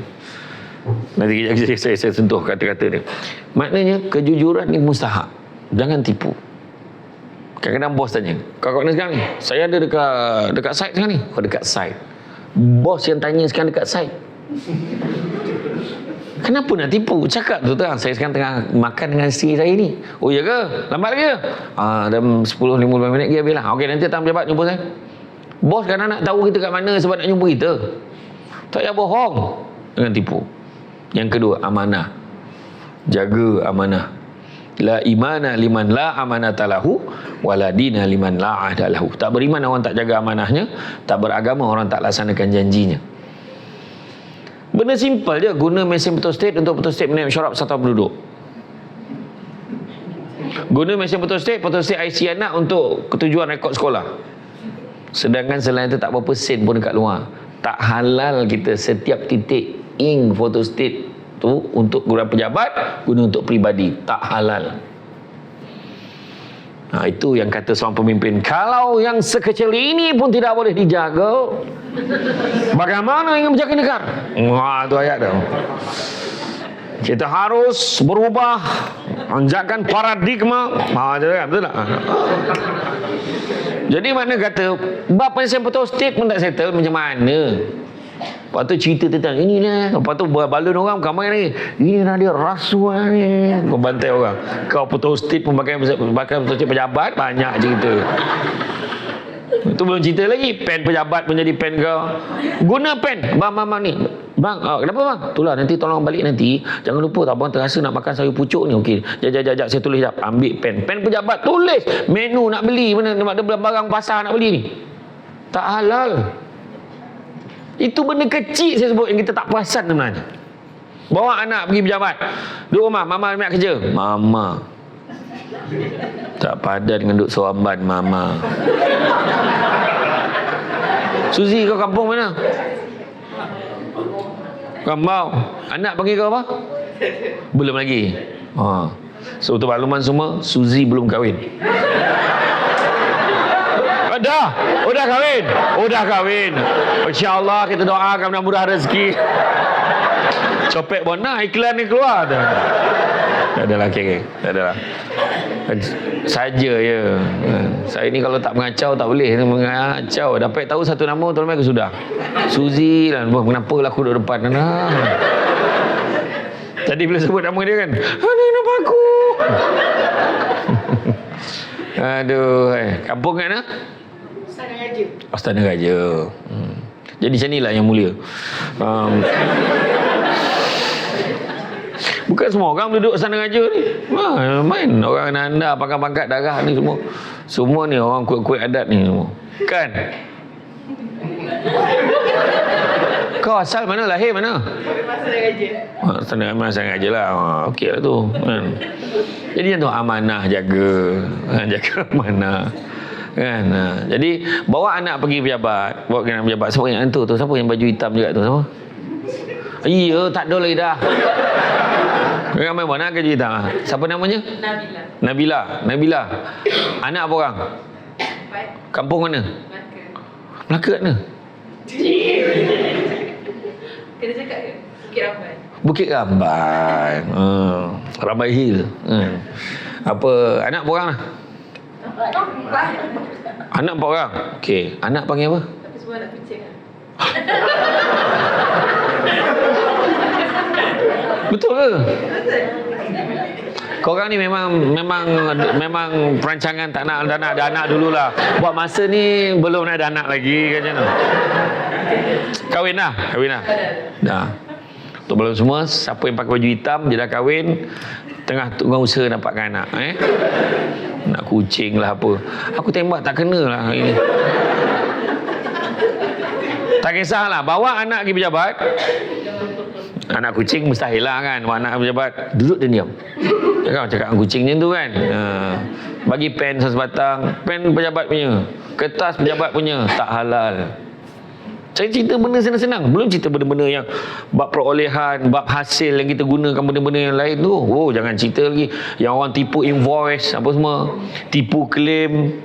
Benda tu takkan boleh lari. Tak boleh lari. Sekarang itu sebabnya banyak pejabat sekarang ni dia dah lantik. Termasuk si Malaysia pun dia dah ada dah auditor, internal auditor. Untuk buat audit siap-siap lah dekat dalam ni. Supaya mana yang tak patuh, mana yang non-compliance untuk betulkan betul-betul. Supaya tak nak ada masalah kemudian hari. Tu kena jaga amanah. Yang ketiga, jaga hubungan satu dengan yang lain. Jangan saling jatuh-menjatuhkan. Jatuhnya satu organisasi disebabkan oleh sesama sendiri, bukannya orang luar. Bukan. Sayangkan organisasi kita. Siapa yang nampak bekerja dekat Malaysia Seremban ni, syukurlah. Sebab saya fikir, ya Allah, sayangnya saya seronok sangat bila saudara Zamri beritahu nak Malaysia dah buka ke, saya tanya dia. Dah buka lama, buka dah dia kata. Berapa lama dah? Setahun punya cerita lama kan, kan. Tapi memang dulu kan tutup saya, Allahu Akbar. Sebab kenangan sangat banyak. dekat sini. Jadi mereka kata tu sebab kita kena jaga hubungan satu dengan lain. Sebab jatuhnya satu organisasi disebabkan tidak adanya hubungan yang baik satu dengan yang lain. Saling jatuh menjatuhkan. Buang benda-benda tak baik dalam hati. Buang tamak. Jangan tamak, kongsi tak apa. Faham ya? Perempuan faham tu. Mana jangan tamak, kongsi tak apa. Faham tak kan? Faham ke tak faham? Ya, faham. Setuju tak? Tak. Tengok tak? Orang perempuan ni, dia mungkin dia tak mencuri, dia tak membunuh, dia tak menipu. Tapi satu perkara tak boleh buang daripada hati dia, sangka buruk. Bila saya kata kongsi, saya maksudkan benda yang baik. Contoh, dapat maklumat hari ni, point-point, share. Lepas ni ada jamuan, rasa-rasa tak habis makan seorang, share. Itu maksud saya. Tengok orang lelaki, dia senyum, tak ada. Oh, tak ada. Orang perempuan ni, Suzy tu, muka tak boleh cover. Jangan tamak, kongsi tak apa. Tak boleh. Apa benda tak boleh? Saya baru je bagi tadi ayat dalam surah Al-Baqarah ayat 28 tadi. Apa dia? Kan? Ingat. Kan? Dan surah Al-Imran macam mana? Macam mana tadi yang Jibril tadi beritahu apa tadi? Sayangilah, cinta dia siapa saja seperti kamu. Ingat tu Suzy Suzanti. Dah tahu satu nama tu ialah sebut kan. Iya, tu. Jadi makna kata jangan tamak, kongsi tak apa tu benda-benda baik lah maksud saya. Kedua, ni nak bunyi je gini. Yang kedua, jangan kita sombong. Nak sombong dengan apa? Kan? Tak ke mana pun. Saya fikir contohlah Samsul Debat nak sombong dengan Samsul Debat sampai masa saya akan bersara juga daripada ceramah ni. Saya takkan selama-lamanya ceramah. Kan? Iya. Tu mana? Penyanyi tu belagak, menyanyi tarik punya power. Tapi itulah saya tak kenal sangat artis. Pada sekali tu pergi dekat satu program dekat TV Hijrah punya, ada satu dekat depan masjid tu, ada recording sini lah. Saiful Apek, lepas tu dia seorang tu siap gitar ni. Kau buat apa sini? Kejap lagi kena buat persembahan, Ustaz. Oh. Kau ni siapa sebenarnya? Tahu tak yang saya tanya tu siapa? Kai Bahar. Ustaz ni Kai Bahar lah, Ustaz. Kai Bahar tu siapa? Aku cakap dulu. Lepas sekarang dah kenal okey. Punyalah kita ni tak tengok kan persembahan orang ke penyanyi ni tak tahu. Rupanya sedap suara dia. Kai Bahar. Rupanya anak saya semua kenal. Abang tu tak kenal tu. Teruk betul. Ya. Iya, macam tu kali lah kita ni yang tak terdedah kan. Orang sebut ni lah, itulah pelakon lah ni, macam Alif Tega. Siapa? Saya tak tahu. Tega tak kenal. Orang lelaki pun tak kenal. Tega? Macam tu kan. Simple je. Saya macam sebab isu-isu viral ni simple je. Jangan komen dia lebih. Macam kau duduk dalam rumah orang tu. Usahlah. Kan? Tu saya pesan satu. Kalau ada masa, buka YouTube Samsul Debat TV. Kan? Buka Samsul Debat TV. Ada satu perkongsian saya share tentang penyakit Ain. Cuba mendengar betul-betul. Saya share betapa teruknya penyakit Ain ni. Sebenarnya kita tak sedar tau. Contoh saya pandang orang macam tu kita dah boleh sihir orang tu. Ya, sebenarnya tanpa kita sedar, kadang kita tak tahu. Allah bagi kelebihan kepada orang tanpa kita tahu kadang. Matilah kau. Contoh mati. Kan? Share gambar anak baby kan dalam alhamdulillah isteri baru saja selamat melahirkan putera sulung kami dengan seberatnya bayi yang comel ini. Share. Orang yang tengok pula, minta maaf saya bukan cakap yang Suzy dengan siapa nama Nabila, bukan. Maksudnya ada setengah orang dia mungkin tiba-tiba perasaan tu datang. Yalah macam kau seorang ada anak contoh. Kadang-kadang orang tu dah ada anak pun tapi tak puas hati dengan gambar tu. Kau tengoklah banyak masalah anak kau nanti. Dalam hati je makbul. Anak berkembung, nangis tak berhenti, ketuk pintu, amak albab pun tak mau. Tak, benda ni kita tak perasan. Tu sebab orang Arab, siapa dah pergi umrah, pergi haji, perasan tak? Kereta buruk gila. Bengkok-bengkok, sempong-sempong, calah bala kereta. Ya Allah, kereta ni macam ni. Rupa-rupanya di Arab memang dia saja biar kereta dia kotor, biar kereta dia nampak buruk supaya tak nak timbul penyakit ain dekat jiran yang tetangga kau. Sahabat-sahabat nampak, oh lawa belagak kereta ni. Accident lah kau. Sebenarnya tu sebabnya bukan semua benda kau nak share kat semua orang. Kau pegang tangan dekat handbrake. Kau lah segalanya.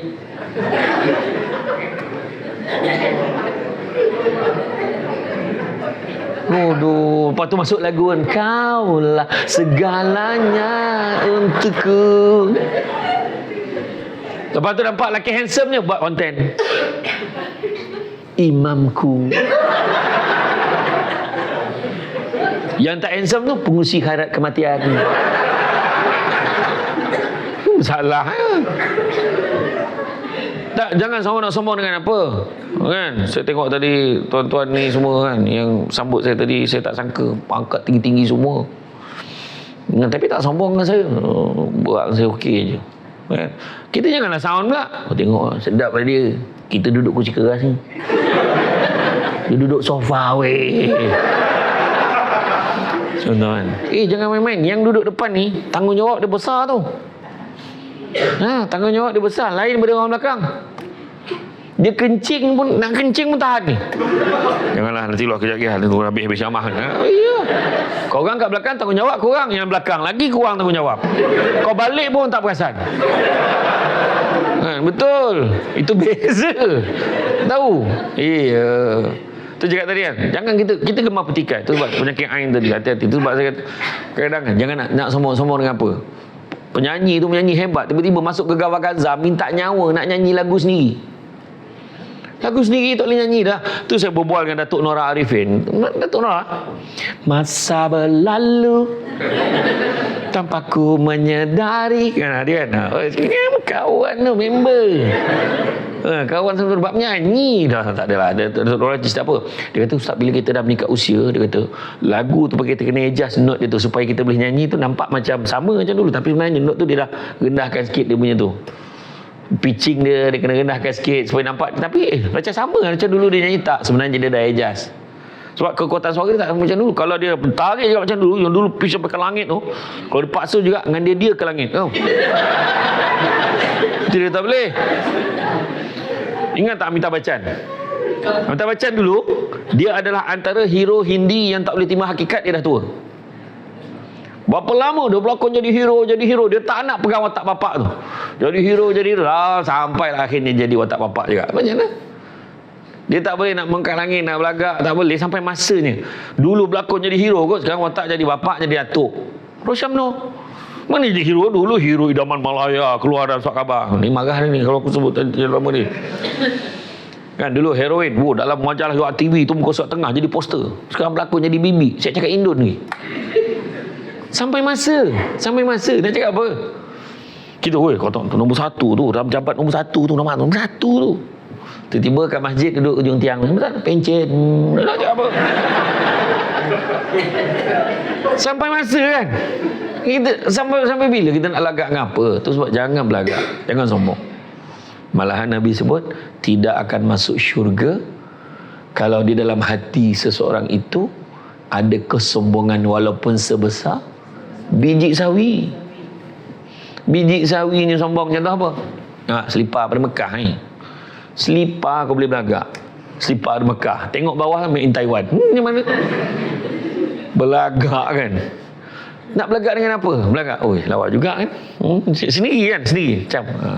Dia sombong ni ada 3 kategori. Ujub, riak, takbur. Ujub ni dalam hati. Dia tak cakap dengan orang. Dia menyanyi, dia sendiri rasa sedap. Engkau lah sedap juga. So aku dalam hati. Dalam hati. Dia tak cakap dengan orang. Dia tak tahu kalau dia buat album selera mara pun tak nak beli. Kan? Riak tu pula tunjuk dengan orang. Contohlah, ada riak ni tunjuk dengan orang. Takbur pula bercakap, bercerita tentang kelebihan dia. Kalau pergi masjid, kadang-kadang pergi masjid kita boleh jumpa ada orang tu 3-3 dia. Dia sampai kat masjid, tak ada orang. Aku paling awal ni. Dahsyat juga aku dalam hati. Allahu Akbar, bismillah. Ujub dalam hati dah ada. Dengar selain indah ada orang sampai, masuk. Assalamualaikum. Orang tu masuk, dia pun Bismillahirrahmanirrahim. Alhamdulillah, orang dengar dia mendengar dah setengah semayang. Menampak dia paling awal. Tak boleh dia bercakap, kau perasan tak? Siapa paling awal datang masjid akhir-akhir ni? Ya, aku rasa engkau lah. Ya, tu lah kan, aku pun rasa macam tu. Tiga-tiga dia ada. Ujub, riak, takbur. Takkan masuk syurga orang ni. Tu je. Nak belagak dengan apa? Sebab Samsul Debat kan, ceramah lah nak buat macam mana? Ceramah, bukan saya tahu pun bayar berapa ini. Zamri tu selalu tak ada kurang lagi kata kan, harga jiran-jiran. Itulah kerja. Kan, saya okey je, tak ada masalah. Okey je. Dia pun boleh adjust dengan kawan, tak apa. Saya tak pernah letak mesti bayar banyak ni, tak ada. Tu bukan saya. Tu yang baru-baru ni ada satu Facebook. Kami Mia adalah sebut daerah dalam Sarawak tu. Berapa hari bulan Samsul Debat akan turun ke Sarawak. Siapa yang nak panggil Samsul Debat ceramah, silakan. Untuk kuliah subuh maharnya 4,000. Kuliah duha maharnya 5,000. Kuliah maghrib 5,000. 5,000. Lepas tu siap tajuk tu, kalah gaji menteri kata. Sedangkan saya tak pernah letak harga mesti bayar berapa-berapa, tak pernah. So fitnah tu saya komen. Terima komen, saya kata bagi masa 24 jam. Kalau tak kita akan buat report polis, laporan polis. Langsung. Lepas tu padam, delete post. Sekarang ni adalah pattern baru. Pattern baru sekarang. Ceramah Syamsul Debat dalam TikTok. Ceramah Syamsul Debat nama dia. Semua fake. Lepas tu letak gambar isteri, letak gambar anak, supaya dapat follower ramai. Saya pesan, masuk ceramah saya, masuklah. Kenapa nak masuk gambar peribadi saya? Ya, gambar ceramah lah. Video ceramah masuk. Kata ceramah Syamsul Debat masuk. Keluarga Syamsul Debat mengucapkan selamat tahun baru. Masa bila aku ucapkan? Tapi follower apa? 35k, 45k. So saya pesankan semua, tolong unfollow grup ni. Sebab bila dah ramai, zap, dia delete semua post, dia jual akaun TikTok tu dekat orang. Itulah kerjanya. Kalau Syamsul Debat official, itu saya. Masuk ceramah, masuk apa pasal makluman apa-apa. Itu sebab hari tu kita buat cabutan bertuah yang produk susu kambing. Lepas tu lah kita tak tahu pun dia pergi follow TikTok yang salah bersuruh. Tu cerita dia. Terlampau banyak dan saya yakin tu adalah kerja orang yang sama. Kerja orang yang sama. Tentulah cara dia nak melariskan, nak meramaikan follower kan. Tentu. Okey, jangan sombong, tak ke mana pun. Sampai masanya kita akan sampai ke penghujungnya. Nabi Muhammad pernah sekali tu dia ambil dia ambil ranting kayu, pergi dekat tanah tu, dia buat satu garisan tu panjang. Garisan panjang. Bayang so, saya gambarkan ni. Buat garisan panjang macam ni, garisan panjang. Kemudian dekat garisan tu ada segi empat tepat. Segi empat tepat, bukan segi empat sama, segi empat tepat tergantung macam tu. Dekat garisan panjang tadi dia buat satu segi empat tepat. Faham tak ni? Faham garisan ni panjang. Pada satu segi empat tempat macam tu. Dalam segi empat tempat tu Nabi cakap-cakap, cala-cala kat dalam, cakap-cakap dalam tu. Semua tanya, apa yang kau lukis tu ya Rasulullah? Nabi beritahu, garisan yang panjang tu itulah cita-cita manusia. Nak buat tu, nak itu, nak ini, nak capai tu, nak buat ni, nak ride lah, nak apa, nak beli motor besar lah, nak apa lah, nak bercuti lah, nak buat tu, macam-macam. Segi empat tepat tu rupanya sekadar tu je umur kita. Setakat tu je umur kita. Yang cakap-cakap tadi tu ujian, dugaan macam-macam tu yang kata lah tiba-tiba dah 36 tahun, 37 tahun lah, tiba-tiba dah nak pencen. Ayat tiba-tiba tu macam tak sedar diri langsung. Tiba-tiba kata, tiba-tiba dah 60 kata kan, tiba-tiba dah 55. Macam itulah keadaan dia. Jadi makna kata tak payah sombong-sombong, rendah diri terlebih baik. Imam Hanafi pada satu hari tu dia bawa barang. Dia bawa barang dekat pasar, orang semua berebut nak bawa barang dia. Tuan-tuan bagi kami bawa barang, tuan bagi kami bawa barang tuan-tuan ni. Kenapa kamu nak bawa barang aku ni? Kamu untuk orang mulia, tuan-tuan ni orang baik, orang yang hebat. So tentulah kami tolong. Menangis Imam Hanafi. Kenapa kamu menangis? Wahai Imam Hanafi. Imam Hanafi kata apa?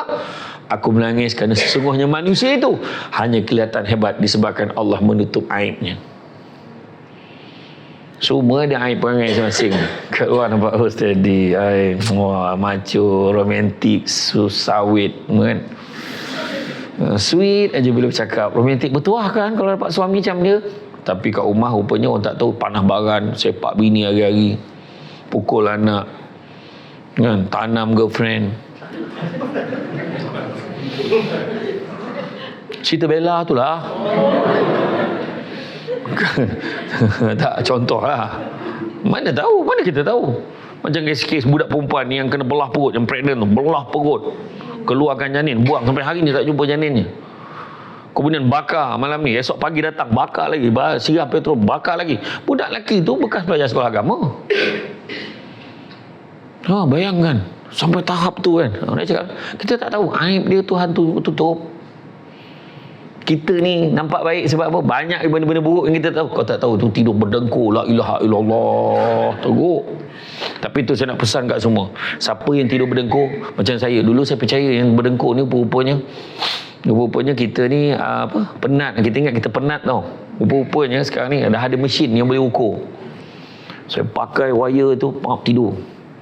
Rupanya dia panggil apa tu, apnea, obstructive apnea dengan apnea, macam tu lah, ada satu tu. Aku tak nak nyebut, lupa kan. Rupanya bila combine kan, satu malam yang saya tidur tu, yang saya pakai mesin tu, 84 kali nafas saya terhenti. Ada kadang tu kodong tu, kita sendiri yang terdengar sendiri tu, tak tahan. Sip baik tak ada orang dengar, aku seorang je dalam bilik ni, contoh lah kan. Tapi betul. Ya. Siapa yang suami pergilah. Saya pun try ambil tu. Lepas tu dia bagi try pakai. Saya telefon lah, dia kena tanya dengan pakar pulmonologi. Saya tanya lah, pakar pulmonologi ni, pakar dada ni, sakit chest ni kan. Dia pun check, dia kata, kalau macam tu, saya pun bagi graf yang dia ada report yang dah pakai wire tu. Dia hantar ke lab keluarkan report berapa kali nafas terhenti. Oksigen saya paling tinggi 93-94%. Tapi bila dia drop tu boleh cecah 60%, yang sangat bahaya. Itu sebab ramai orang kita kan yang meninggal dalam tidur tu. Ya Allah, meninggal dalam tidur, ya Allah. Baik, Allah sayang dia, ya Allah. Yang benar tercakik dan tidur. Tak, betul. Tolong buat check up. Saya buat check up tu. Dah lepas tu, sebab adik saya, badan besar, kita orang kalau tidur berdua masa pergi umrah duduk sebilik, bola lawan. Dia macam ada cerita kita kat safari tau. Singa nampak usul. Yang lain tu. Dia bola lawan tu, dia berebut kan. Dia ada macam-macam. Ya, dia macam-macam bunyi. Jadi adik saya dia dah awal dah buat benda tu. Kemudian dia beli mesin tu, oksigen tu. Boleh mesin tu, CPAP, betul. Siapa CPAP? Dah pakai ke? Siapa pakai? Saya kerja hospital. Dulu kerja hospital. Lepas tu tengok, dia tahu saksi betul. Itu jangan salah suruh tak tipu cerita. Lepas tu adik saya, lepas tu isteri dia kata, dah macam lain pula. Dia kata, abang macam dah tak bunyi sangat tidur. Sebab dia memang pernafasan tu boleh pakai oksigen kan. Okey, cuma saya tanya pakar pulmonologi tu, dia kata saya bawa pergi Bangkok tu, saya bawa lah yang tester tu, oksigen tu pakai. Tidur. Kalau tidak tu terjaga nak buang air, terjaga ni tak, jaga pagi-pagi dah pagi nak subuh dah. Okey lah macam tu kan. Jadi saya try 2-3 hari. Tapi doktor cakap yang paling penting saya kena check kadar oksigen tu naik tak yang 60% tadi. Sebab kalau tak naik masih lagi macam tu, walaupun tidur selesa, mungkin tak sesuai, terkena cari pula mesin lain yang lebih, yang kapasiti dia lagi power daripada tu lah. Betul. Pesan lah, kalau suami tidur berdengkur tu, tolonglah, suruhlah pergi check. Tak ada, dulu saya pun percaya macam tu, terlampau penat. Tapi masa kita tidur, kita tak dengar. Macam okey je. Itu sebab saya kalau dengan driver saya, assistant saya, kalau naik kereta kan, letak je hilang. Tapi walaupun tidur lama, tapi kita rasa penat lagi. Sebab masa tidur tu, bila berdengkur tu, kita bekerja sebenarnya. Tapi bila dapat oksigen tu, sekali je macam tu kan. Tapi okey, tolonglah jaga, terutama yang berbadan agak besar. Buatlah, carilah cakap saya dah buat tu saya tahu lah kan. Jadi balik yang ketiga tadi. Yang tadi sombong. Yang ketiga, buang benda mati itu, buang perasaan dengki. Jangan dengki dengan orang. Dengki apa maksud dia? Macam itulah. Saya pernah ceramah dekat masjid kat Kuala Pilah, ceramah maulud. Apa maksud selawat makcik? Makcik apa maksud selawat? Ada seorang makcik tu jawab. Nak ceramah lah. Tanya pula. Soundnya aku. Samsing makcik ni. Nasib kau diam tu okey lah tu kan. Jadi dengki ni kalau kita kata iri hati, tak puas hati. Tetapi kalau kita letakkan maksud dengki tu dalam hati kita dengan maksud saya nak bagi tahu, insya-Allah kita tak nak dengki dengan orang. Dengki samalah ertinya seolah-olah kita mempersoalkan apa yang Tuhan dah tentukan untuk orang lain. Itulah dengki. Cuba kalau kita dapat sesuatu orang bertikaikan, apa perasaan kita? Kan? Tentu kita akan kecil hati. Itu sebab hati-hati. Mengenah diri itu lebih baik. Mengenah diri, kita rasa tak ada apa-apa pun. Macam Nick Nomadiha dulu yang SPM dapat 21A, 20A1, 1A2 Belat Kelantan. Tanya kat ayah dia, apa perasaan pakcik, anak pakcik dapat semua itu? Semua dia lah, ni Allah Ta'ala yang bagi. Saya tak ada apa pun, saya ni ayah ni nelayan ni, gitu ya. Dia kata dia nelayan, tak ada apa pun yang dia sumbangkan untuk anak dia, semua Allah bagi. Dia cakap tu. Kita kalau anak kita, apa perasaan anak apa semua? Ni semua adalah berkat kerjasama keluarga, kita bagi galakkan pada dia. Nak juga kredit tu. Bahan membutuh tengok Netflix kan. Ya contohlah kan. Jadi mana kata tu, jangan kita dengki dengan orang. Dengki ni, dia bayangkan Ustaz Syed Abdul Kadir Jufri kata, kalau orang lain ada kelebihan, kita dengar dia dapat kelebihan, tapi kita tak rasa apa-apa, makna dengki dah dia. Faham tak? Contoh, dengar dia beli kereta baru, tahu dengar buat loan senang sekarang ni, kita tak rasa apa. Dan dengar bos kita dapat pergi haji ni, baguslah tu, kita tak rasa apa. Tapi kalau dia kata dengar bos kita dapat pergi haji ni, tak apa kabel pakai tu, confirm dengki. Yang ni beli kereta baru, teman dia curi duit tu, confirm dengki. Tapi sepatutnya apa? Dengar bos kita pergi haji tadi, ya ke ya Allah, aku nak jumpa dia, minta dia tolong doakan aku, bos kalau pergi nanti doakan saya tau, saya pun nak sangat pergi. InsyaAllah, dia happy sama. InsyaAllah, tak ada masalah. Kamu nak pergi ni, dah daftar belum? Belum, macam mana kau nak pergi belum daftar? Siapa yang baru daftar hari ni, insyaAllah kalau tak ada apa-apa arah bintang, boleh pergi pada tahun 2148. 3 kali mati hidup tak boleh pergi tu. Yang tahun ni pun, yang pergi tahun ni pun, yang tertunggak setakat 2009. Bayangkan, tu berapa ramai yang belum boleh pergi kan. Tapi sekarang ni adalah kota kekosongan, kadang ada orang yang kan harga dah naik apa semua kan, marah lah, sedih sungguh. Kena faham, harga memang dah berubah. Buat macam mana? Dalam mata wang pun dah tak sama. Buat macam mana? Dan satu je, kalau mampu pergi, tak mampu tak wajib pergi, itu je. Dan kalau tak mampu pergi haji, pergi umrah dulu. Pergi haji wajib pada yang mampu. Pergi umrah tak sunat, wajib juga pada yang mampu. Pergi umrah dan haji, dalam Quran sebut wajib pada yang mampu. Pergilah umrah, pergi umrah, pergilah mana-mana. Saya sendiri pun tak terikat dengan mana-mana syarikat travel. Setiap kali saya pergi dengan syarikat travel berbeza-beza. Sebab apa?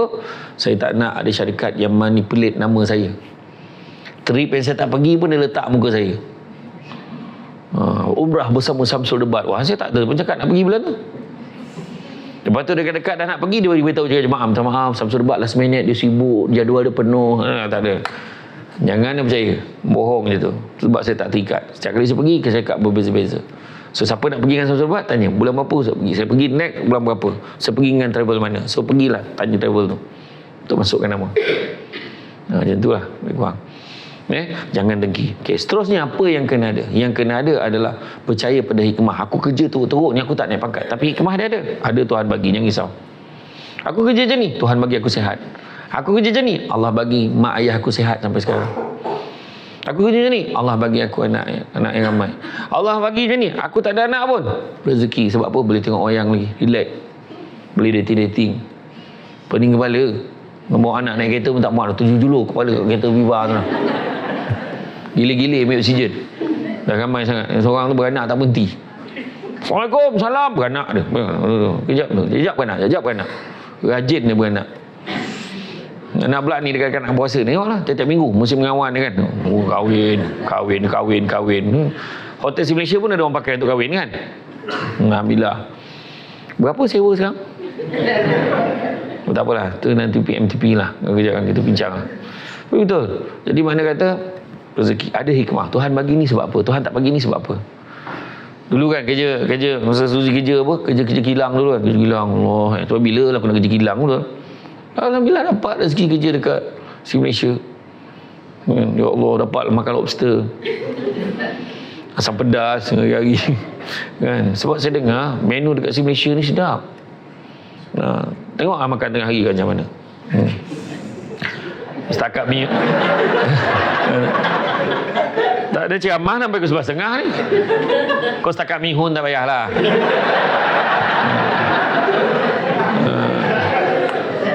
Kan? Nasi ada tak? Zamri ada tak? Ada. Kejap dia mesti jangan tak ada. Tak ada lah, saya gurau. Biasa kalau saya cakap makbul kan. Samsul Ubat ni dia suka kalau yang telur dadah yang deep fry tu. Bukan yang tu, bukan yang tebal tu. Ya. Betul. Saja bagi hint. Apa hotel tolong pun tak ada apa bodoh kan. Saja je. Macam itulah saya camah. Kalau camah kat Pahang mula saya bawa cerita patin. Patin kalau kabut bos, kau cari patin sekarang, cari. Bos kan tak adalah. Jadi mana kata percaya ada hikmah dia. Kan? Dapat saya camah kat sini. Siapa sangka lepas ni hotel si Malaysia lain semua akan call management sini. Macam mana boleh dapat sensor bat tu? Kita nak juga dah mula dia kata. Pakai kabel, potong queue.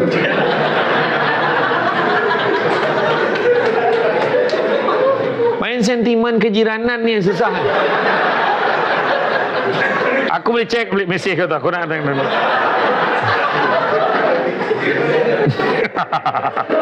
Aduh, hai. Jap. Aku nak cek mesej.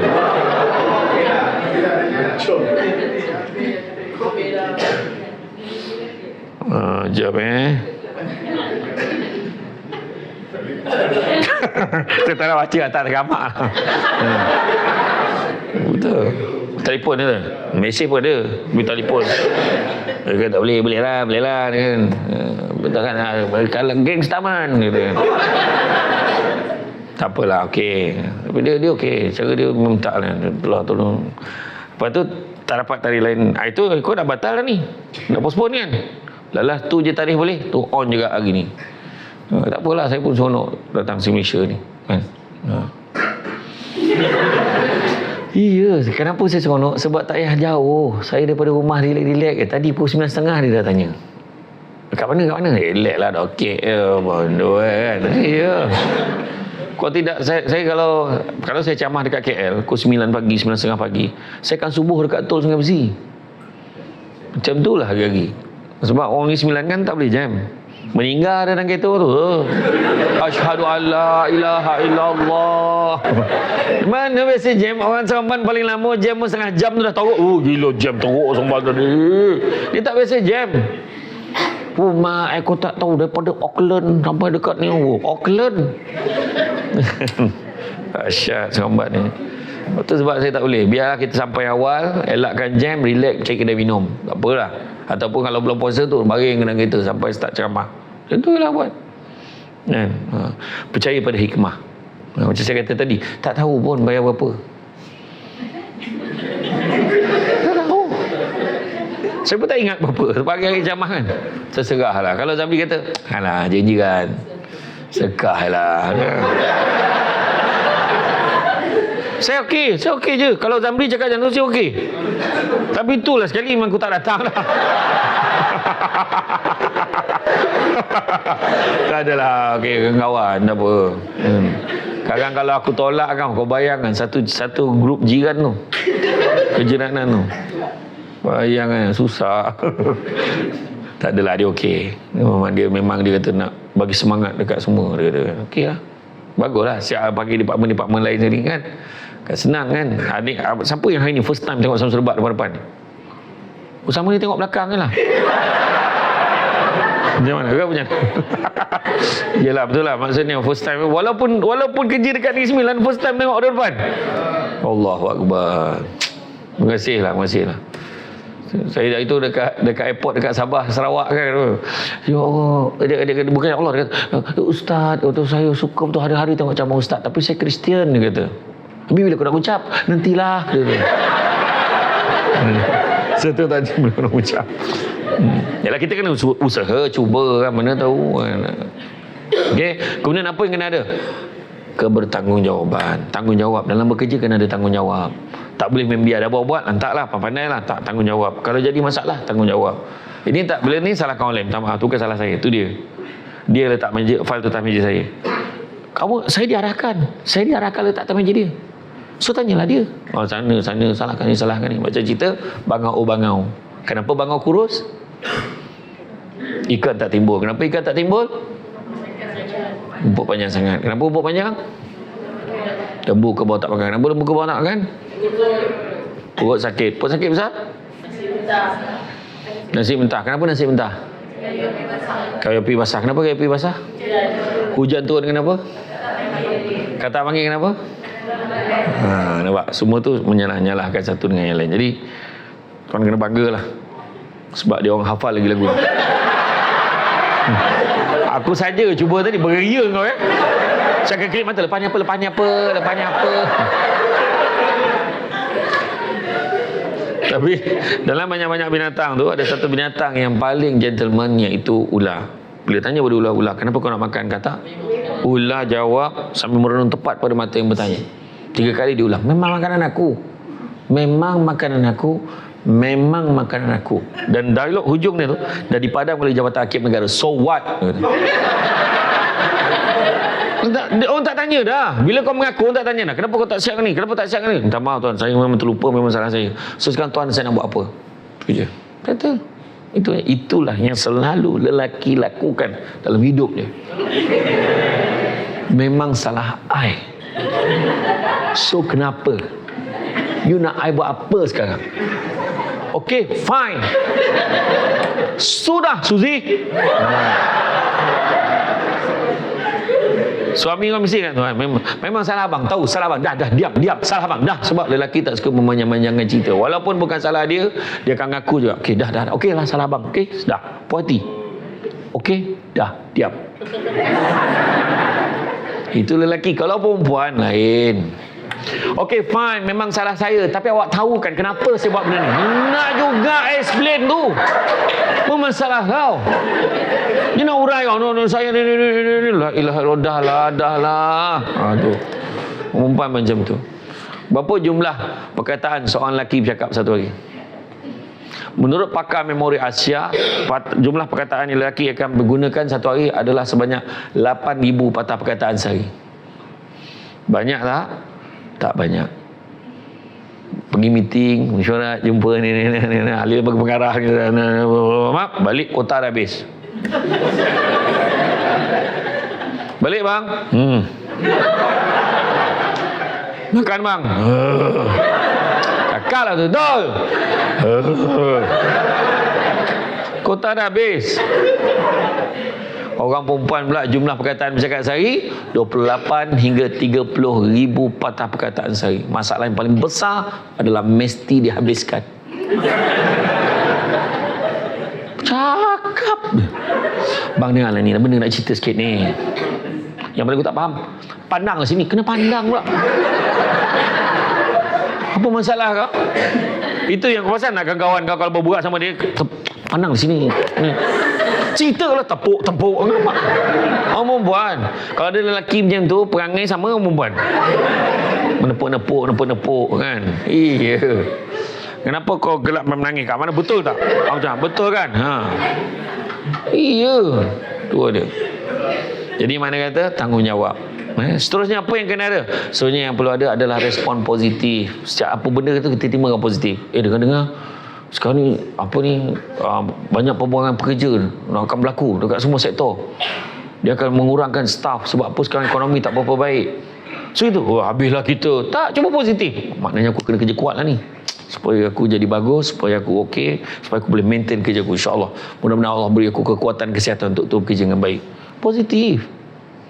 Nampak tak?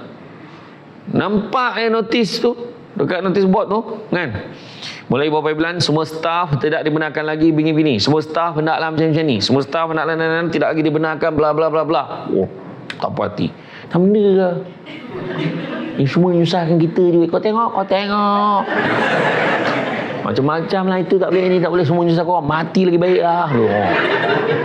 Dia punya marah kan. Yang seorang tu lagi mak, kau kamu muda buatlah, akak dah nak pencen. Yang seorang tu pula kan, hey, kita pun baca balik, kepada anak besar sila abaikan notis ni, tak ada pula.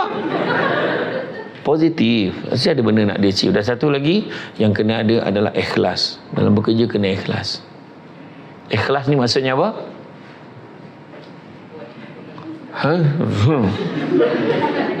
Ikhlas maksudnya apa? Buat sesuatu tidak mengharapkan balasan, wa imma perkataan terima kasih pun tidak diharapkan. Tapi masalahnya orang Malaysia ni, aku tolong dia ikhlas weh, dia terima kasih pun tidak. Maknanya kalau sebut macam tu, dia tak ikhlas. Orang tu dulu, mak-mak kita dulu pergi tolong orang kenduri kenaga, ingat tak? Lepas tu cakap, terima kasih lah kau tolong aku ni. Emang ada lah kau, tak ada apa pun. Terima kasih. Kena marah, terima kasih. Nampak tak? Maknanya tu ikhlas. Dan satu lagi yang paling mendalam lagi maksud ikhlas adalah buat sesuatu, buat sesuatu tidak mengharapkan pengiktirafan manusia. Itu poin tadi. Mengharap pengiktirafan manusia, kita akan kecewa kan. Saya kata tadi, kita mengharapkan pengiktirafan daripada Tuhan semata-mata. Itu je sebenarnya. Contoh pengiktirafan Tuhan bagi kita apa? Sihat. Hari ni dapat jumpa Samsul Debat tu pun Allah bagi. Saya pun seronok dapat datang sini. Serius. Bukan kata saya nak bodek-bodek. Nak bodek dapat apa? Zamri. Benda. Geng taman lah. Geng taman je. Tak betul. Tak betul saya kata. Betul saya seronok. Serius saya kata. Dalam banyak-banyak hotel ni lah. Saya bukan minta voucher apa-apa. Tak ada. Tapi bagi idea lah kan. Tak ada lah. Mana ada. Tak, maksudnya ikhlas ni maknanya kita tak mengharap, kita Tuhan yang bagi kita. Tuhan bagi kita anak, Tuhan bagi kita bahagia walaupun belum ada anak. Tuhan bagi tadi anak kucing, apa namanya? Milo lagi. Miko lagi. Tak payah tahulah lagi. Salah sebut lagi. Miko. Tak payah tahulah. Salah sebut. Dan satu lagi. Miko, Oyo, Lola Loki. Oh, ni cerita Thor ni. Oh, okey. Bagus. Tuhan bagi tu bukan senang ni. Bukan senang tu. Nak jaga semua, nak kena kesabaran. Kucing tu siap boleh tidur sekali kan. Suami pun jealous dengan kucing tu.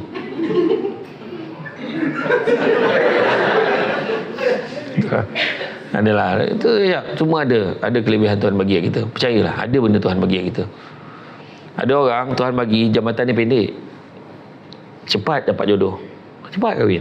Ada jambatan dia lambat, panjang jambatan dia, lambat dapat jodoh tapi dapat terbaik.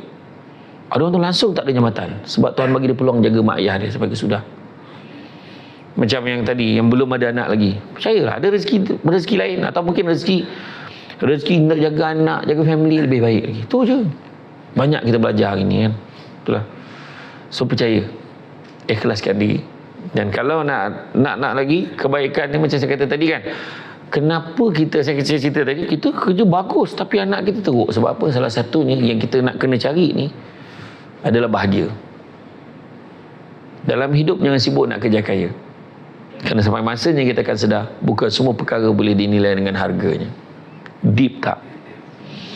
Saya ulang balik, hidup jangan sibuk nak kerja kaya, tapi kejarlah bahagia. Kerana satu hari nanti kita akan sedar, bukan semua perkara boleh dinilai dengan harganya. Deep tak? Deep. Betul. Akhirnya baru kita tahu nilai dia. Ada duit banyak tapi duduk seorang. Ada duit banyak tapi kawan-kawan semua tak ada yang rapat dengan kita. Contohlah, hidup sendiri aja, kita akan tahu maksud dia tu. Kadang-kadang nak cari kawan yang ikhlas dengan kita ni susah. Kadang-kadang tuan bila dah ada jawatan semua dapat kita minta tolong. Dulu tak pernah pun ketegur kita, tak pernah mesej kita. Tiba-tiba dah kerja si Malaysia ni tiba mesej, ada kerja kosong tak? Ada kan, tak ditolong? Ada kan? Kan? Contoh kan. Betul. Walaupun kita kapasiti kita tu tak adalah tinggi sangat, tapi rupa-rupanya pada setengah orang besar. Tiba-tiba mengaku saudara sama serbat. Kan? Saya nak sombong tak boleh. Tak lama soal lepas 5 tahun sama debab, debu semua ada. Mana kita tahu, betul tak? Tak payah nak belakang. Ya, dan kalau nak dapat bahagia dalam hidup kita ni, kerja tadi jaga integriti. Sebab apa? Bila nak bahagia, jaga integriti, kita akan dapat satu lagi dalam kehidupan kita, iaitu tak sampai puas tu aku nunggu jawapan.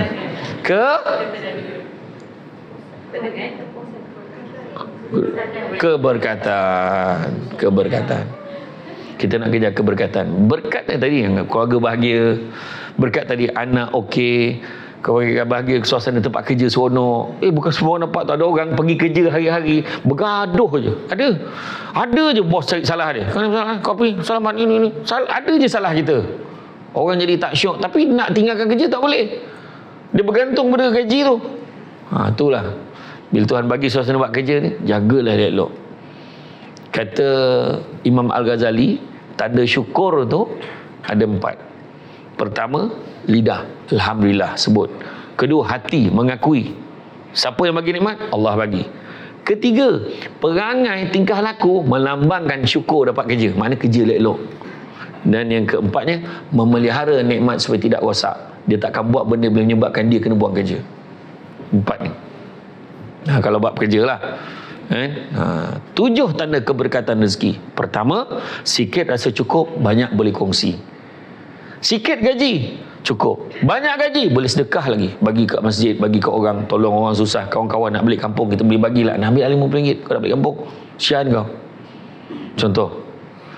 Yang kedua, rumah tangga rasa bahagia. Suami balik, B saja. Nak muntah aku. B balik ni. B kat mana? Dua-dua B lah. Main-main. Dia kan. Sayang, abang balik ni sayang. Sayang. Bila dapur abang, masak lah. Saya tahu kan hidup abang macam mana kalau tak nampak muka setiap abang sehari. Abang, kau tak nak geli-geli sangat lah. Kau happy kita cakap. Betul. Kan? Ataupun suami balik, ambil ni voucher spa Muslimah, hari Sabtu ni pergi cuci rambut, massage, pedicure, manicure buat. Habis anak abang jaga, pergi aja. Abang susahkan abang aja. Tak susah mana pun, abang bookingnya kau bayarlah sendiri. Wajar berjantan. Contoh lah. Tak adalah abang dah bayar dah. Abang dah bayar dah. Sempi tak kan? Tak apa suami balik. Baju air kopi, dah lama kita tak minum sama. Kita minum sama Abang ini bawa balik kuih ni, lambang kasih sayang kita. Kuih apa abang bawa tu? Kuih kapel. Mana tu kuih kapel? Abang ni, cuba tengok betul. Kuih cakui. Cakui kan kapel je kan. Cakui kan kapel. Makan bersuap bersilang makan. You. Kau tahu. Kau pun boleh tahu tanaman kuih ni kan. Yang ketiga, anak-anak berjaya dalam bidang ni masing-masing. Anak-anak mungkin belajar bagus, dapat result terbaik, subjek bahasa Inggeris terbaik. Maya semua bangga bahasa Inggeris. Anak dapat terbaik. Gila bangga betul. Anak kedui tu. Anak dapat nombor 3 daripada 50 orang dalam kelas. Ya Allah, bagus anakku. Kadang kan orang perempuan ni di paling taru tengok anak dia konvo. Anak kita dah konvo dah, Mak. Suami kata, kau kawal perasaan kau. Ni konvo tadika ni. Bukan kombo kolej, kombo universiti. Kau jangan bagi malu aku lah. Kombo tadika. Kamu yang ada tadika nak kombo kan? Tak kisahlah, tapi dapat rasa. Kemudian keempat, suasana tempat kerja, suasana kejiranan, kita senangkan orang, orang senangkan kita. Itu juga tanda keberkatan rezeki. Kelima, mudah nak buat benda baik, mudah nak solat, mudah nak mengaji, mudah nak sedekah, mudah nak tolong orang. Kita cari sukarelawan untuk bantu bangsa banjir di Kapatan Timur. Bagi nama, tepat bagi nama. Dia mudah nak buat benda baik. Keenam, apabila rumahnya seringkali diziarahi tetamu. ada je tetamu datang rumah. Itu tanda keberkatan rezeki. Tu tak termasuk yang tin tin tin Shopee. Tu tak kira. Tu kau yang order, faham? Abang berkat sampai lagi bang. Tak. Itu kau order, tak kira. Faham? Dia yang masuk berkat ni, dia masuk dalam rumah, kita jamu, dia makan. Itu berkat. Dan yang ketujuh, bila doa kita mudah dimakbulkan. Kesimpulan. Kesimpulan ni. Kejap je kan, tak sangka kan. Sonok tak camah ni? Sonok kan? Maknanya tak payah kerja kan? Camah gelak ni. Ingat aku tak tahu perangai kau. Pukul 12 kan Jumaat weh. Kita pergi makan. Yang kerja kerajaan lah. Hari Jumaat heaven betul perempuan ni. Ya, macam tu lah. Tak adalah. Saja je. Okey. Saya nak ambil beberapa hadis Nabi sebagai kesimpulan. Hadis Nabi Nabi kata, anak-anak Adam kalau diberikan 2 lembah emas, dia akan minta lembah yang ketiga. Tak pernah cukup. Lembah tau. Ni Nabi sebut. Memang betul. Itu perangai manusia. Bagi banyak ni, tak banyak lagi. Kita cakap tadi 300,000, tak banyak. Suzy, Zamri tak banyak. Tak, belum kaya lagi. Tak cukup banyak lagi. Itu memang manusia. Tu sebab ada orang kan, aku besok dapat duit kedai SP, aku relax, tak fikir apa dah. Dalam rekod 500,000 relax. Aku berjalan dengan bini aku je. Relax. Lepas 2 minggu dia pencen pakai senapang depan bank. Dah, saya bukan menghina karier penguasaan tau. Maksud dia yang cakap tadi dia tak nak kerja dah.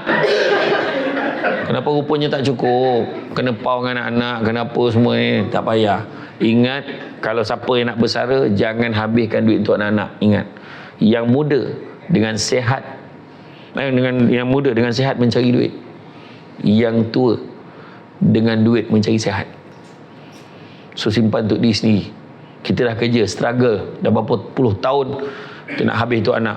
Kalau sekarang nak tolong sikit, mak nak aku ni kahwin, tak apa, mak sponsor kau lembu seekor, sudah, itu je. Orang takkan mak tak tolong aku ni, yang sedap engkau. Kenapa yang susah aku? Ingat, jangan. Anak-anak ni biar dia rasa pula macam mana nak usaha hidup dia. Berhabis. Aduh, saya dah beli rumah 5, lega, anak seorang 1. Siapa cakap? Tu jaminan ke? Tak. Lepas tu dijual rumah tu, bergaduh adik-beradik, nak juga rumah yang ada ni. Dekat tu, tak usah. Bukan itu sebenarnya.